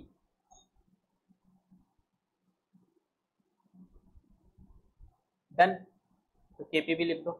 तो एक काम करते हैं, जो जो हम लोग निकाल लेते हैं ना उस पर ऐसा बना लेते हैं, ए निकाल दिया, बी निकाल दिया, सी निकाल दिया। चलो के लिख लो, के लिख लो वीडियो पॉज करके, मस्त। चलो लिख लिया, के लिख लिया, डन। अब आएंगे मेन केडी पे। केडी देखो, ये क्वेश्चन पढ़ते टाइम यहाँ पे कहीं पे भी ऐसा नहीं लिखा है ये डिबेंचर आपको YTM मेथड से यूज सॉल्व करना है। ठीक है, यहाँ पे सिर्फ इतना लिखा है कि कंपनी प्रपोज करिए 11 ईयर का 15% का डिबेंचर है, 16% का क्लास है, बट 11 ईयर्स के बाद वो मैच्योर हो जाएगा। यानी सबसे पहले तो ये रिडीमेबल डिबेंचर है। अब इसके अंदर बोला ही नहीं है कि YTM यूज करो, तो अगर क्वेश्चन में नहीं बोला है कि YTM यूज करना है तो चुपचाप अप्रोक्सीमेशन मेथड यूज करना। अप्रोक्सीमेशन मेथड में क्या था तो आपको वो दिखा देता हूं।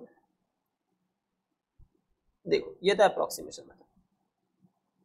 अगर सिर्फ इंटरेस्ट का खर्चा टैक्स डिडक्टेबल है, जो ऑलवेज अजम्पशन होता है कि इंटरेस्ट का खर्चा हमेशा टैक्स डिडक्टेबल होता है, तो आप क्या फॉर्मूला लगाते हो, ये KD is equal to I 1 minus T plus RV minus NP upon N और whole upon RV plus NP divide by 2। और अगर डिस्काउंट ऑन इशू और प्रीमियम और रिडेम्पशन भी टैक्स डिडक्टेबल है तो अब ये वाला फॉर्मूला लगा दो। इसमें क्या करते हैं, ये जो 1 माइनस टी यहाँ रखा है जस्ट उसको उठा के यहाँ लिख देते हैं। तो यहाँ पे कुछ प्रीमियम पे लॉस ऐसा कुछ तो आ रहा नहीं है, तो हम लोग ये वाला फॉर्मूला यूज करेंगे। ठीक है, तो मैं ये फॉर्मूला ले लेता हूँ वहाँ पे। सर चीटिंग है, आई कैन यूज कॉपी। हाँ चलो, तो हमारा केडी का फॉर्मूला मैंने यहाँ पे लिख दिया। ओके, अब पहले इसको देख लेना मैं कैसे सॉल्व करता हूँ, उसके बाद इसको सॉल्व करना। ठीक है, कोई गाइड नहीं। चलो आई, सर आई क्या आएगा, इंटरेस्ट।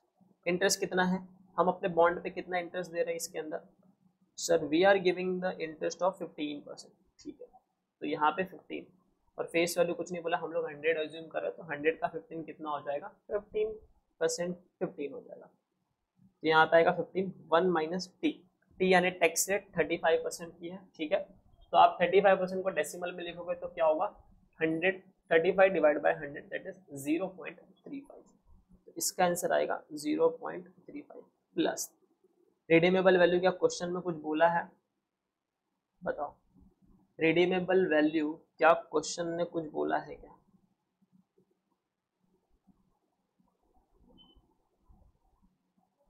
रिडीमेबल वैल्यू क्वेश्चन ने कुछ बोला है,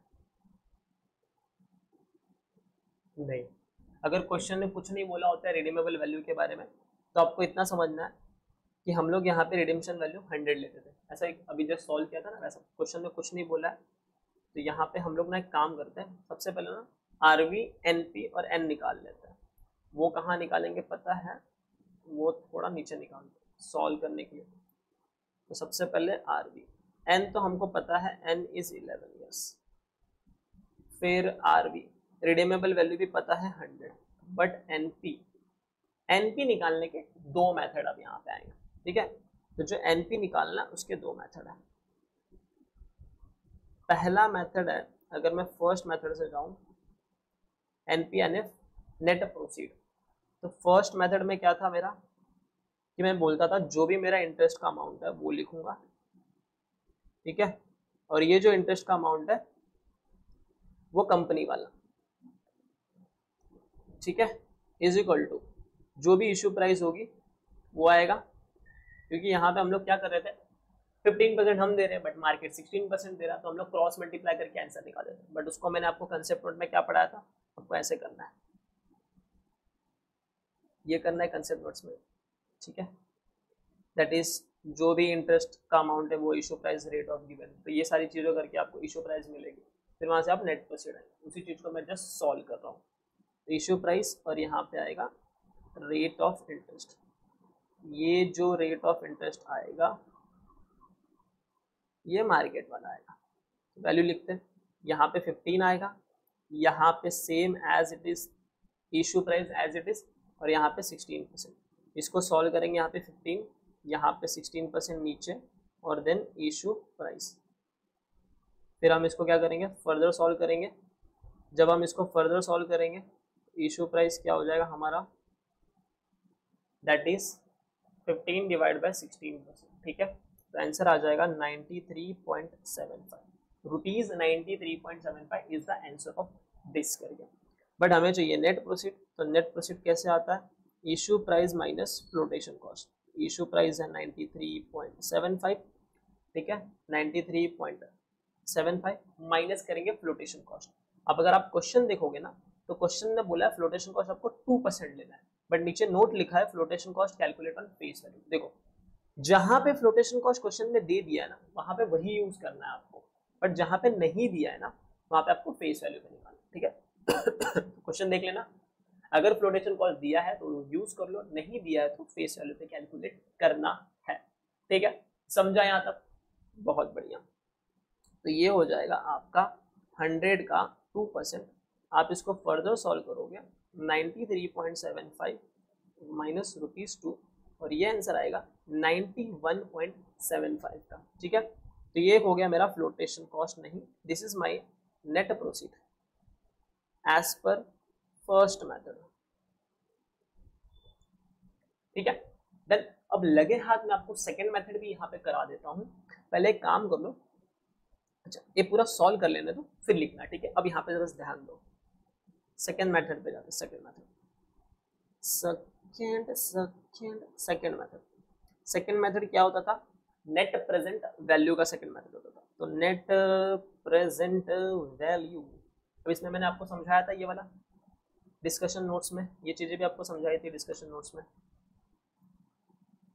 कि सेकंड मेथड ये वाला हो सकता है, इंटरेस्ट का अमाउंट मिलेगा, रिडेम्पशन वैल्यू मिलेगा, फिर हम लोग ये करेंगे प्रेजेंट वैल्यू ये निकालेंगे, फिर दोनों को ऐड करके ये फॉर्मूला डिराइव करते थे, फिर हम लोग इसका वैल्यू निकालते थे। ठीक है, सेम एग्जांपल वहाँ कंसेप्ट नोट्स में कवर है, इसको सॉल्व करते हैं। चलो सेकंड नेट प्रेजेंट वैल्यू को निकालने के लिए क्या होगा, तो जो भी P0 है यानी दोनों का प्रेजेंट वैल्यू ऐड करेंगे तो वो हो जाएगा आपका इंटरेस्ट का अमाउंट, जो भी इंटरेस्ट का अमाउंट है ब्रैकेट में जो भी इंटरेस्ट का अमाउंट है उसको मल्टीप्लाई करेंगे present value annuity factor bracket में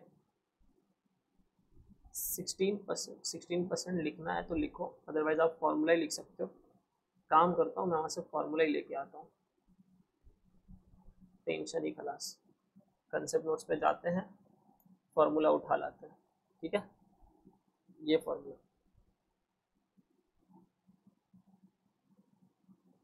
तो ये पूरा ही ले लो ना, वहाँ पे सेम ही तो आंसर है। Let me solve it. ठीक है, फॉर्मूला ले लिया, डन। इंटरेस्ट का amount PVAF rate N year plus redemption का amount PVIF rate N year, यहाँ पे यील्ड रेट आएगा, यहाँ पे रिडम्पशन। याद रखना जो रेट आएगा वो यील्ड रेट आएगा। अब सारे वैल्यूज लिख लेते हैं। इंटरेस्ट का अमाउंट कितना आएगा, 15 आएगा, जस्ट अभी हम लोग ने ऊपर निकाला 100 के ऊपर 15% जो कंपनी पे करेगी। देन हम लेंगे PVAF present value inventory factor 16% से 11 ईयर्स का। ठीक है, उसमें प्लस करेंगे, अपना ये थोड़ा इधर आ जाता है, उसमें हम लोग प्लस करेंगे, पहले इसको सॉल्व करेंगे, फिर 100 मल्टीप्लाई बाय PVIF 16% का 11th ईयर। ठीक है, ये होने के बाद हम लेंगे 15 मल्टीप्लाई बाय, अब ये कैसे निकाले थे PVAF 16% 11 ईयर से, वो मैंने आपको बताया था। हम लोग 1 डिवाइड बाय 1.16 करेंगे, फिर इक्वल टू करेंगे, एक बार प्रेस, जब एक बार इक्वल टू प्रेस करेंगे फर्स्ट ईयर पे आएंगे, फिर मल्टीप्लाई मल्टीप्लाई 2 बार कांस्टेंट होगा, फिर इक्वल टू कर देंगे 10 टाइम्स, तो हमें एक वैल्यू आएगी। वो वैल्यू को सबसे पहले हमें यहाँ पे लिख देना है। ठीक है, क्योंकि वो 11th ईयर का PV फैक्टर है। वो कितना आया था हम लोग का 0.195, 0.195, ये मल्टीप्लाई बाय 100 हो जाएगा एंड जीटी प्रेस करेंगे तो हम लोग का वैल्यू आ जाता था 5.029। ये सेम चीज मैंने सॉल्व करके आपको बताई हुई है 5.029। अब बस इसी को सॉल्व करेंगे। 15 मल्टीप्लाई बाय 5.029, 15 मल्टीप्लाई बाय 5.029 आपका आंसर आएगा 75.435 और इसको सॉल्व करेंगे तो आंसर आएगा 19.5। दोनों को ऐड करेंगे तो आंसर आ रहा था 94.935। ये मेरा क्या बन गया P0। P0 यानी कि क्या बन गया ये मेरा, it is nothing but my issue price. ठीक है, क्लियर है यहाँ तक? यस। अब आगे बढ़ेंगे, फ्लोटेशन कॉस्ट छोड़ो, नेट प्रोसीड निकालेंगे। तो same net proceed is equal to issue price minus flotation cost. अब इशू प्राइस क्या थी मेरी 94.935, फ्लोटेशन कॉस्ट क्या था 100 का 2%। फर्दर सॉल्व करेंगे 94.935 माइनस 2, इसका आंसर आ जाएगा 92.935। ठीक है, ये as per present value method है। अब क्वेश्चन ने कुछ नहीं बोला है तो हम लोग जो अप्रोक्सीमेशन मेथड था उसके हिसाब से क्वेश्चन सॉल्व कर देंगे। तो अब मैं सॉल्व कर रहा हूँ, वो वैल्यूज देख लो उसके बाद लिखना करके। तो देखो सॉल्व कर रहा हूँ, आरवी मेरा 100 है minus net proceed method one का कितना है 91.75। तो यहाँ पे आएगा 91.75 डिवाइड बाय एन का वैल्यू 11 था, ब्रैकेट क्लोज। अच्छा हो गया। उसके बाद 100 प्लस 91.75 डिवाइड बाय 2। यहाँ तक सबको क्लियर है? कुछ नहीं, I just put it the value into this formula. Moving ahead, then first will solve this, then this and this. ये हो जाएगा 15 ठीक है, प्लस 1 माइनस 35% का टैक्स रेट है ना, क्वेश्चन में देख लो। हाँ 35% का टैक्स रेट है। देन 100 माइनस 91.75, ये हो जाएगा 8.25 divide by 11 whole divide by 100 plus 91.75 divide by 2, 95.875। Further इसको सॉल्व करेंगे, इसको फर्दर सॉल्व करेंगे तो 15 मल्टीप्लाई बाय 0.65, यह आपका हो जाएगा 9.75 plus 8.25 divide by 11, that is 0.75 divide by 95.875। ठीक है, अब क्या करेंगे, इसको सॉल्व करेंगे। तो देख लो एक बार, 9.75 divide by 9.75 plus 0.75, 9.75 plus 0.75 plus 9.75 plus 0.75 plus, calculation करते टाइम हमेशा आराम से करेंगे, कोई घाई नहीं करेंगे। जरा सी घाई सहनाई, घाई देखो घाई में सहनाई नहीं बजाने का, ठीक है, बेकार बचता है, अच्छे से बजाने का। 95.875, नो घाई। इसका आंसर आ रहा है 0.1095, जिसको मैं लिख सकता हूँ 10.95%। ठीक है, इसका आंसर आ रहा है 10.95%, दैट इज योर केडी। तो एक बार सॉल्व कर लेना, केडी डन, गॉट इट। समझा कैसे सॉल्व किया? एकदम सिंपल है, केडी का फॉर्मूला एनपी निकाला, जैसे नोट्स में लिखा था उसके हिसाब से, एंड हम लोग ने यूज कर लिया। तो आप लोग क्या करो, केडी से लिखना चालू करो, यहां से यहां पे लिख देना 4th वन डी। ठीक है, केडी एग्जाम में सब जगह लिखना, ठीक है। चलो मैं आपको तो लिखा हुआ ही है, बट एग्जाम में सब जगह लिख देना कि ये कॉस्ट ऑफ डिबेंचर अभी हम लोग निकाल रहे हैं, फिर कॉस्ट ऑफ प्रेफरेंशियल, ये सारी चीजें। चलो वीडियो पॉज करो और लिखो ये।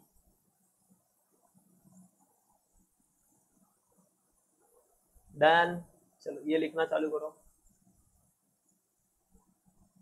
फिर ये, उसके बाद ये। ठीक है, फिर इशू प्राइस। चलो तो कॉस्ट ऑफ डिवेंचर भी हो गया। तो sir finally we have calculated all the four cost, cost of equity, cost of retain earning, cost of preference share, cost of debenture. अब क्या निकालना है सर? अभी तो पिक्चर शुरू होगा। सर अब तक क्या किया? चलो आपने फर्स्ट ऑफ द मूवी तो खत्म कर दी, अब क्या करेंगे? यहाँ पे सबका कॉस्ट लिख देंगे। First half of the movie आपने खत्म कर दी, कॉस्ट ऑफ, सबका कॉस्ट लिख देते हैं। Cost of equity, cost of retain earning, cost of preference, cost of K D, दोनों में लिख देंगे। इन डेसिमल भी लिख देंगे, इन परसेंटेज भी लिख देंगे। चलो इन डेसिमल्स, और यहाँ पे लिखेंगे इन परसेंटेज। चलो कॉस्ट ऑफ इक्विटी कितनी आ रही थी हम लोगों की? 0.185, 0.185, 0.185, और ये आ रहा था 0.18, and KR is 0.18 and 0.1429, 0.18, 0.1429, and KD आपका आ रहा था, KD इज 0.1095। चलो KD आ रहा है 0.1095, ठीक है। सारे के सारे कॉस्ट मैंने लिख लिए। ये कॉस्ट हमेशा रीवेरीफाई कर लेना लिखने के बाद। तो देख लो 0.1095, ओके, 0.1429, 18, ठीक है। अब इसको परसेंटेज में लिख दो। परसेंटेज में कैसे लिखेंगे सर? सिंपल है, 18.5, 18%, फिर होने के बाद 14.29% एंड 10.95%, ठीक है। क्लियर है? चलो अब निकालेंगे WACC, एक बार बुक वैल्यू से और एक बार मार्केट वैल्यू से। पर इसके अंदर हम लोग सेकंड मेथड यूज करेंगे WACC निकालने का। तो सबसे पहले लिखते हैं WACC बुक वैल्यू। सबसे पहले लिखेंगे सोर्स, फिर लिखेंगे अमाउंट, फिर क्या लिख देंगे सर? डायरेक्ट कॉस्ट लिखेंगे, और उसके बाद टोटल कॉस्ट। तो सोर्स में क्या था? एक था मेरे पास, सोर्स में मेरे पास था equity, then retain earning, then preference, and last में था डेट। अब क्या करेंगे? जो बुक वैल्यू का वैल्यू दिया है क्वेश्चन में वो लिखेंगे। तो बुक वैल्यू का क्वेश्चन में कितना दिया है? 1,20,00,000, ठीक है। इक्विटी दिया है 1,20,00,000, रिटेन अर्निंग दिया है 36,9, ठीक है। तो 36 एंड 9 लाख देख लेंगे। एक बार वैल्यू वापस मैच कर देना, 1,20,000, ओके, 30 लाख, 36,000 एंड 9,000। तो finally we are correct with this part. अब क्या करेंगे? कॉस्ट ले लेंगे। सर आप ना यहाँ पे ना शॉर्टकट मारते हो, मस्त ऊपर लिख देते हो एक साथ और यहाँ पे मस्त चिपका देते हो। देखो ये लिखने का सिंपल रीजन क्या पता है? एग्जामिनर को कितना अच्छा लगता है। आपने एक बार ऐसा अलग अलग किया, फिर आपने एक साथ दे दिया, बोले यहाँ पे भी ध्यान दो एग्जामिनर, देखो। और आपको फिर ऐसा बार बार ऐसा भटकना नहीं पड़ेगा ना। आप जब WACC करोगे सीधा यहाँ से कॉस्ट लेके यहाँ लिख देना, समझा? Smart way. अब क्या करेंगे? टोटल कॉस्ट निकालेंगे। टोटल कॉस्ट कैसे?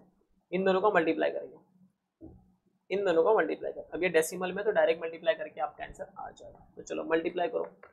सबसे पहला 1,20,000, 1,20,00,000 मल्टीप्लाई बाय 0.185, इसका आंसर आपका आ रहा है 22, एक मिनट, 22 अरे रेड इंक लेना है तुम्हें, बार ब्लैक ले लेता हूँ, 22,20,000, ठीक है।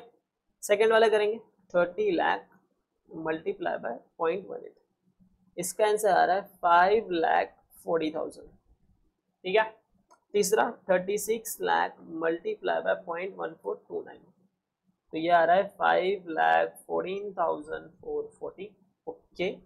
एंड उसके बाद आ रहा है 9 लाख मल्टीप्लाई बाय 0.1095, इसका आंसर आ रहा है 98,550। डन। तो देखो सॉल्व करेंगे क्वेश्चन।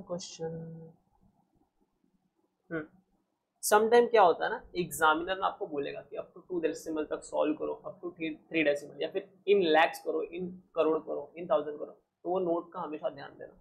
एग्जाम मिस्टेक्स क्या होता है उसके बारे में मैं आऊँगा तो आपको बताऊँगा। तो चलो, एक एग्जाम मिस्टेक अभी मेरे को पढ़ाते पढ़ाते मिल गया, तो मैं उसे जस्ट लिख लेता हूँ, सो दैट, कहाँ लिख रहे थे हम लोग सारी चीज़ें, यहाँ पे लिख रहे थे ना, यस। देखो ऐसे मुझे पढ़ाते पढ़ाते जो याद आएगा ना, वो भी मैं आपको लिख दूंगा यही, फिर बाद में ये शेयर करेंगे। वीडियो मिलेगी आपको एग्जाम स्ट्रेटेजीज के ऊपर, how to write paper of FM and all this thing, don't worry. In exam read note very careful, और ये जो नोट पढ़ना है वो क्वेश्चन का, ठीक है, लिख दिया। अब इसको सॉल्व करे तो हम लोग सब चारों को टोटल करेंगे, ये चारों को क्या करेंगे, टोटल करेंगे। 22,20,000 प्लस 5,40,000 प्लस 514,440 प्लस 98,550, तो इसका आंसर आ रहा है 33,07,299, ठीक है। तो 22,20,000 प्लस 5,40,000 प्लस 514,440 98,550, तो 33,07,299, वेरी राइट, ये हो गया। अब हम क्या करते थे, डब्ल्यूएसी से निकालेंगे। डब्ल्यूएसी से निकालने का फॉर्मूला क्या होता था, एकदम सिंपल सा, क्या होता था फॉर्मूला इसका,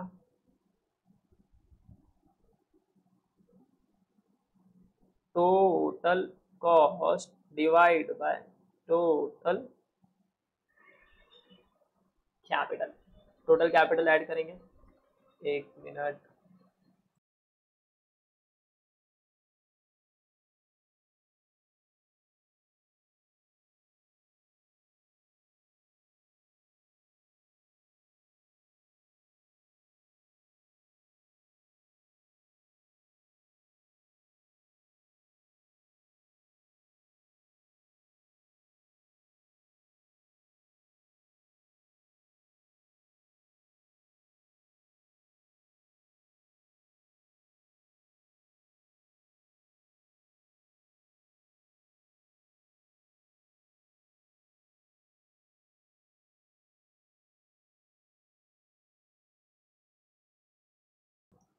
मिक्सर की आवाज आ रही थी, मैं नहीं चाहता था कि आपको डिस्टर्बेंस हो, ठीक है। चलो, तो हम लोग करेंगे इसका टोटल 1,20,00,000 प्लस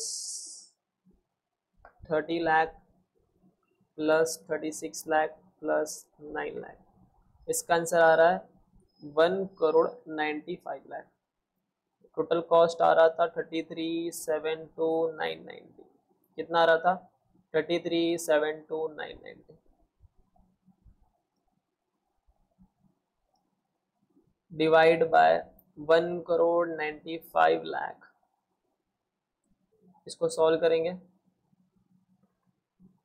33,72,990, आंसर आ रहा है 0.1729, ऐसे कुछ जा रहा है, 0.1729, ठीक है। तो आंसर आ रहा है इसका 0.1729%, और आप लिख सकते हो 17.29%, तो ये बुक वैल्यू के हिसाब से निकला। अब कितना समझा, तो देखो आप लोगों को मैंने इतना लिखा लिया था, बुक वैल्यू लिख लो, फिर हम लोग मार्केट वैल्यू पे जाएंगे, ठीक है। लिख लो पहले, एकदम मस्त, चलो लिख लिया, डन। और देखो, ये जो लेक्चर बनाना पड़ता है ना, बहुत एफर्ट्स लगते हैं, ठीक है, बनाने में, तो इसका अच्छे से यूज करो, आप ही के लिए मैं सब कुछ कर रहा हूँ, क्योंकि एट द एंड सीए आपको बनना है, ठीक है, और आपको सीए बनना है किसी हालत में, और आप बनोगे, टेंशन नहीं है, बस आपके लिए मेहनत करे जा रहा हूँ, और आप उसका फायदा लो, एकदम अच्छे से फायदा लो, जितना ले सकते उतना लो करके। अब हम लोग बुक वैल्यू के हिसाब से सॉल्व करेंगे, हो गया sir, book value, market value, हाँ, मार्केट वैल्यू के हिसाब से, ठीक है, मार्केट वैल्यू के हिसाब से सॉल्व करते देखो। मार्केट वैल्यू में सबसे पहले हम लोग क्या कर लेते हैं पता है क्या, इक्विटी और रिटेन अर्निंग का पहले वैल्यू निकाल लेते हैं, फिर टेबल बना के सॉल्व करेंगे तो मजा आ जाएगा। तो सबसे पहले हम लोग निकाल लेते हैं ratio of equity and retain earning as per book value. तो हमें पता है बुक वैल्यू के अंदर एक यहाँ पे वैल्यू, बुक वैल्यू के अंदर जो हम लोग का इक्विटी था 120 और ये 30 था, ठीक है। तो यहाँ पे आ जाएगा 1,20,20,00,000 इज टू 30 लाख। इसका रेशियो बनाएंगे तो 12:3 और इसको कम करेंगे 3 के टेबल से इसको बांटेंगे तो 4:1, यानी इक्विटी 4 पार्ट है और रिटेन अर्निंग 1 पार्ट है। अब हम लोग क्या लिखेंगे, मार्केट वैल्यू, कि मार्केट वैल्यू ऑफ इक्विटी कितनी है। मार्केट वैल्यू ऑफ इक्विटी हमें क्वेश्चन में दिया गया है दैट इज 2 करोड़ रुपीस। तो ये हो जाएगा 2 करोड़। अब नीचे जाएंगे तो ये आपका स्टेप 1 हो गया, ये स्टेप 2 हो गया। अब स्टेप 3 पे जाएंगे और स्टेप 3 में निकालेंगे value that is allocated market value of equity, allocated market value of equity, ठीक है। तो allocated market value of equity क्या आएगा आपका, वो आएगा 2 करोड़ मल्टीप्लाई बाय ये जो रेशियो 4:1 है, 4/5 करेंगे तो इसका आंसर आएगा 4/5। और इसको आप फर्दर सॉल्व करोगे तो 2 करोड़ का 4:5 इज नथिंग बट 1,60,00,000, ठीक है। कैलकुलेट करके देख लेना, आंसर यही आएगा। एंड फिर उसके बाद हम निकालेंगे allocated value of retain earning. तो allocated value of retain earning that is 2 crore divide by 1/5 और आपका आंसर इसमें आ जाएगा 40 लाख रुपीस, ठीक है। डन। तो इक्विटी का मार्केट वैल्यू पता चला, रिटेन अर्निंग का पता चला। अब निकालेंगे, टेबल बनाएंगे सर एकदम मस्त से। देखो इतने में तो हो जाएगा। एक काम करते हैं, इसको थोड़ा ऊपर लेते हैं और सेम टेबल नीचे बनाते हैं।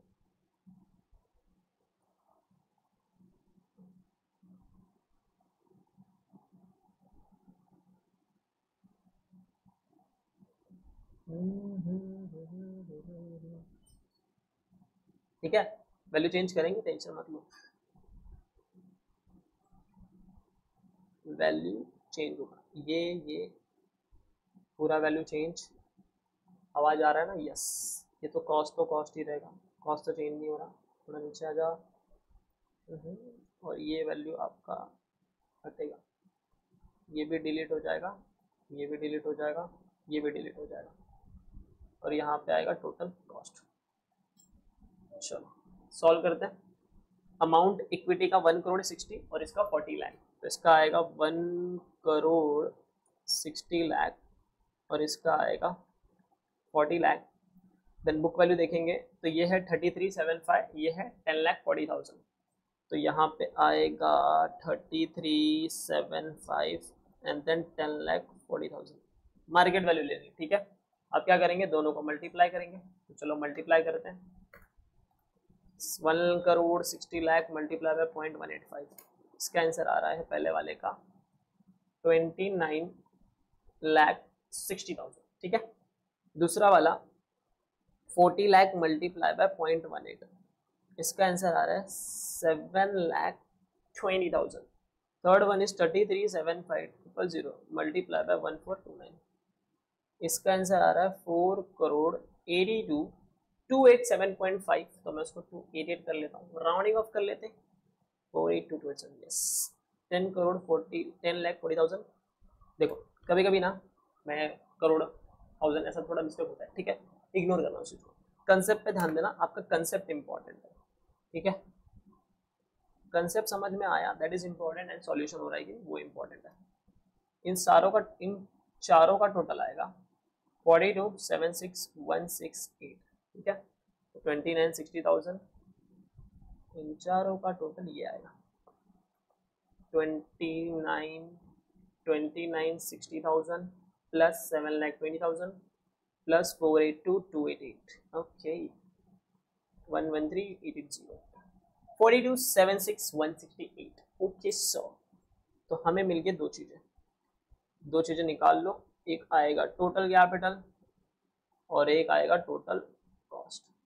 ठीक है, टोटल कैपिटल देख लो 2, ये दोनों का टोटल तो 2 करोड़ था, हम लोग को पहले से ही मालूम है 2 करोड़, 2 करोड़ प्लस 33,75,000 प्लस 104,000 000।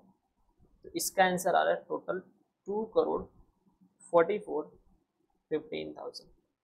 ठीक है, 2 करोड़ 44,15,000। अब क्या निकालेंगे सर? अब निकालेंगे WACC, क्योंकि यहाँ पे WACC निकला नहीं है, क्योंकि हम लोग यहाँ पे प्रपोर्शन मेथड यूज ही नहीं कर रहे हैं। तो WACC जो आएगा answer total total total total cost divide by total capital, और ये होगा आपका आंसर, दैट इज 42,766,768 244,15,000। एग्जाम में आप लोग कॉमा यूज कर लेना, ठीक है। इसको सॉल्व करोगे 42,76168, तो आंसर आएगा आपका 17.51%, यानी 0.1751 और 17.51%। ठीक है, ये रहा आपका आंसर। एक बार आंसर मॉड्यूल से मैच कर लेते हैं, उसके बाद आपको मैं लिखने बोल दूँ। सर अब तक तो हमने सब लिख दिया कि ये, डोंट वरी, इतना विश्वास रखो। तो आपको मैं आंसर मैच करा देता हूँ। ग्रीन ग्रीन ग्रीन, ये एक आंसर है। एग्जाम में ना ऐसे आप बॉक्स बना के आना, ठीक है। ग्रीन पेन से, ब्लैक पेन से बनाना, तो बोलोगे ग्रीन, ठीक है। ग्रीन से आप CA बनने के बाद यूज कर सकते हो, जैसे भी आप ऑडिटिंग में यूज करते ही होगे। CA बनने के बाद असली पावर अलग होता है। डन। और क्या था आंसर जिसको हम लोग ब्रैकेट करना भूल गए? चलो आंसर एक बार देख लेते हैं, फिर आपको मैं WACC दिखा दूंगा। KE, इसका आंसर 765, यस। KE कितना है? 0.185, देखो 0.185, ठीक है। डन। चलो KE मैच, KR 18% और 0.18, तो यहाँ पे भी आप KR देखोगे तो 0.18, फिर KP 0.1429, फिर cost of debenture 0.1095, cost of debenture 0.1095, और यहाँ पे भी इन्होंने अलग अलग तरीके से किया। ये देखो, ये सॉल्व किया 93.75, जो हम लोग यहाँ पे कर रहे थे कि नेट प्रोसीड इशू प्राइस 93.75 और ये 91.75 का, ये वर्किंग नोट्स होते हैं, इसके भी मार्क्स होते हैं, ठीक है। एंड ये दूसरा प्रेजेंट वैल्यू मेथड से सॉल्व करके आंसर 92.935, 92.935। और आप लोग WACC देख लेते हैं। WACC में जाओगे तो इन्होंने एक ही टेबल में सॉल्व किया, बट मैंने आपको क्लासीफाई करके दिया। आप एग्जाम में भी क्लासीफाई करके सॉल्व करना, टेंशन नहीं, एग्जामिनर से भी ये आंसर देखेगा। पहले का बुक वैल्यू 17.29%, तो देखो यहाँ पे परसेंटेज नहीं आएगा, 0.1719 एंड 1729 और 17.29% सेम, और मार्केट वैल्यू 0.1751 एंड ये, तो मार्केट वैल्यू भी हो गया। तो इस हिसाब से आपका आंसर हो गया मैच। अब आप लोग क्या करो, ये पॉज करो वीडियो और इतना लिखो, ठीक है। ये होने के बाद ये लिखो, उसके बाद ये लिखो, ये लिखना है, लिख लो। अब देखो यहाँ पे भी ना नोट इन्होंने लिखा है, इस अगर आप क्वेश्चन पढ़ोगे that market value of equity has been apportioned in the ratio of book value of equity and return. तो ये नोट आप एग्जाम में लिख के आओ, या फिर आप ऐसे सॉल्व करके बता दो तो भी चलेगा, तो भी आपको एग्जामिनर इसके ऊपर वर्किंग नोट का मार्क्स दे देगा। तो अगर आपने ये वीडियो मेरे साथ सॉल्व किया, सर वीडियो बड़ा लंबा हो गया, 1.5 घंटे के आसपास हो गया, यस 1.5 घंटे के आसपास हो गया, मुझे पता है आप लोग 1.5 के स्पीड में देख रहे हो, तो आपके लिए तो ये 1 आवर ही हो गया। बट आई होप कि एक बार जब आपने नोटिंग पूरी पढ़ी कंसेप्ट नोट से, वो कंसेप्ट नोट्स का नोटिंग पढ़ने के बाद आपका ये जो सॉल्यूशन बहुत इजी गया होगा। मैं चाहिए तो सेम चीज क्वेश्चन में भी करा सकता था, बट कैसा होता ना, फिर क्वेश्चन बहुत टफ लगने लगता है, पता है कितना हार्ड क्वेश्चन है। फिर एग्जाम में क्या होता है ना, आप ऐसे क्वेश्चन आते हैं आप देख के डर जाते हो, तो मुझे आपको डराना नहीं है, चीजों को ईजी बनाना है। इसके लिए मैंने क्या किया, पहले आपको जो चीजें इंपॉर्टेंट है, जो लग रही है आपको सिखाना, वो एकदम मस्त तैयार कर लिया, फिर क्वेश्चन पे लेके आए। तो इससे क्या हो जाता है, एक टिप से दो निशाने, आपने वो कंसेप्ट भी सीख लिया जो रिलेवेंट कंसेप्ट था, आपका क्वेश्चन भी सॉल्व होगा। तो अगर आपने ये क्वेश्चन सॉल्व कर लिया है तो please hit the like button, ताकि मुझे पता चले कि yes you solve it. And मिलते हैं अपने अगले वीडियो में, तब तक के लिए सी कृष्णा गुप्ता साइनिंग ऑफ। तब तक के लिए क्या बोला था, एक नया डायलॉग मैंने निकाला है, टिल देन सायोनारा, फिर मिलेंगे दोबारा। पिक्चर अभी बाकी है।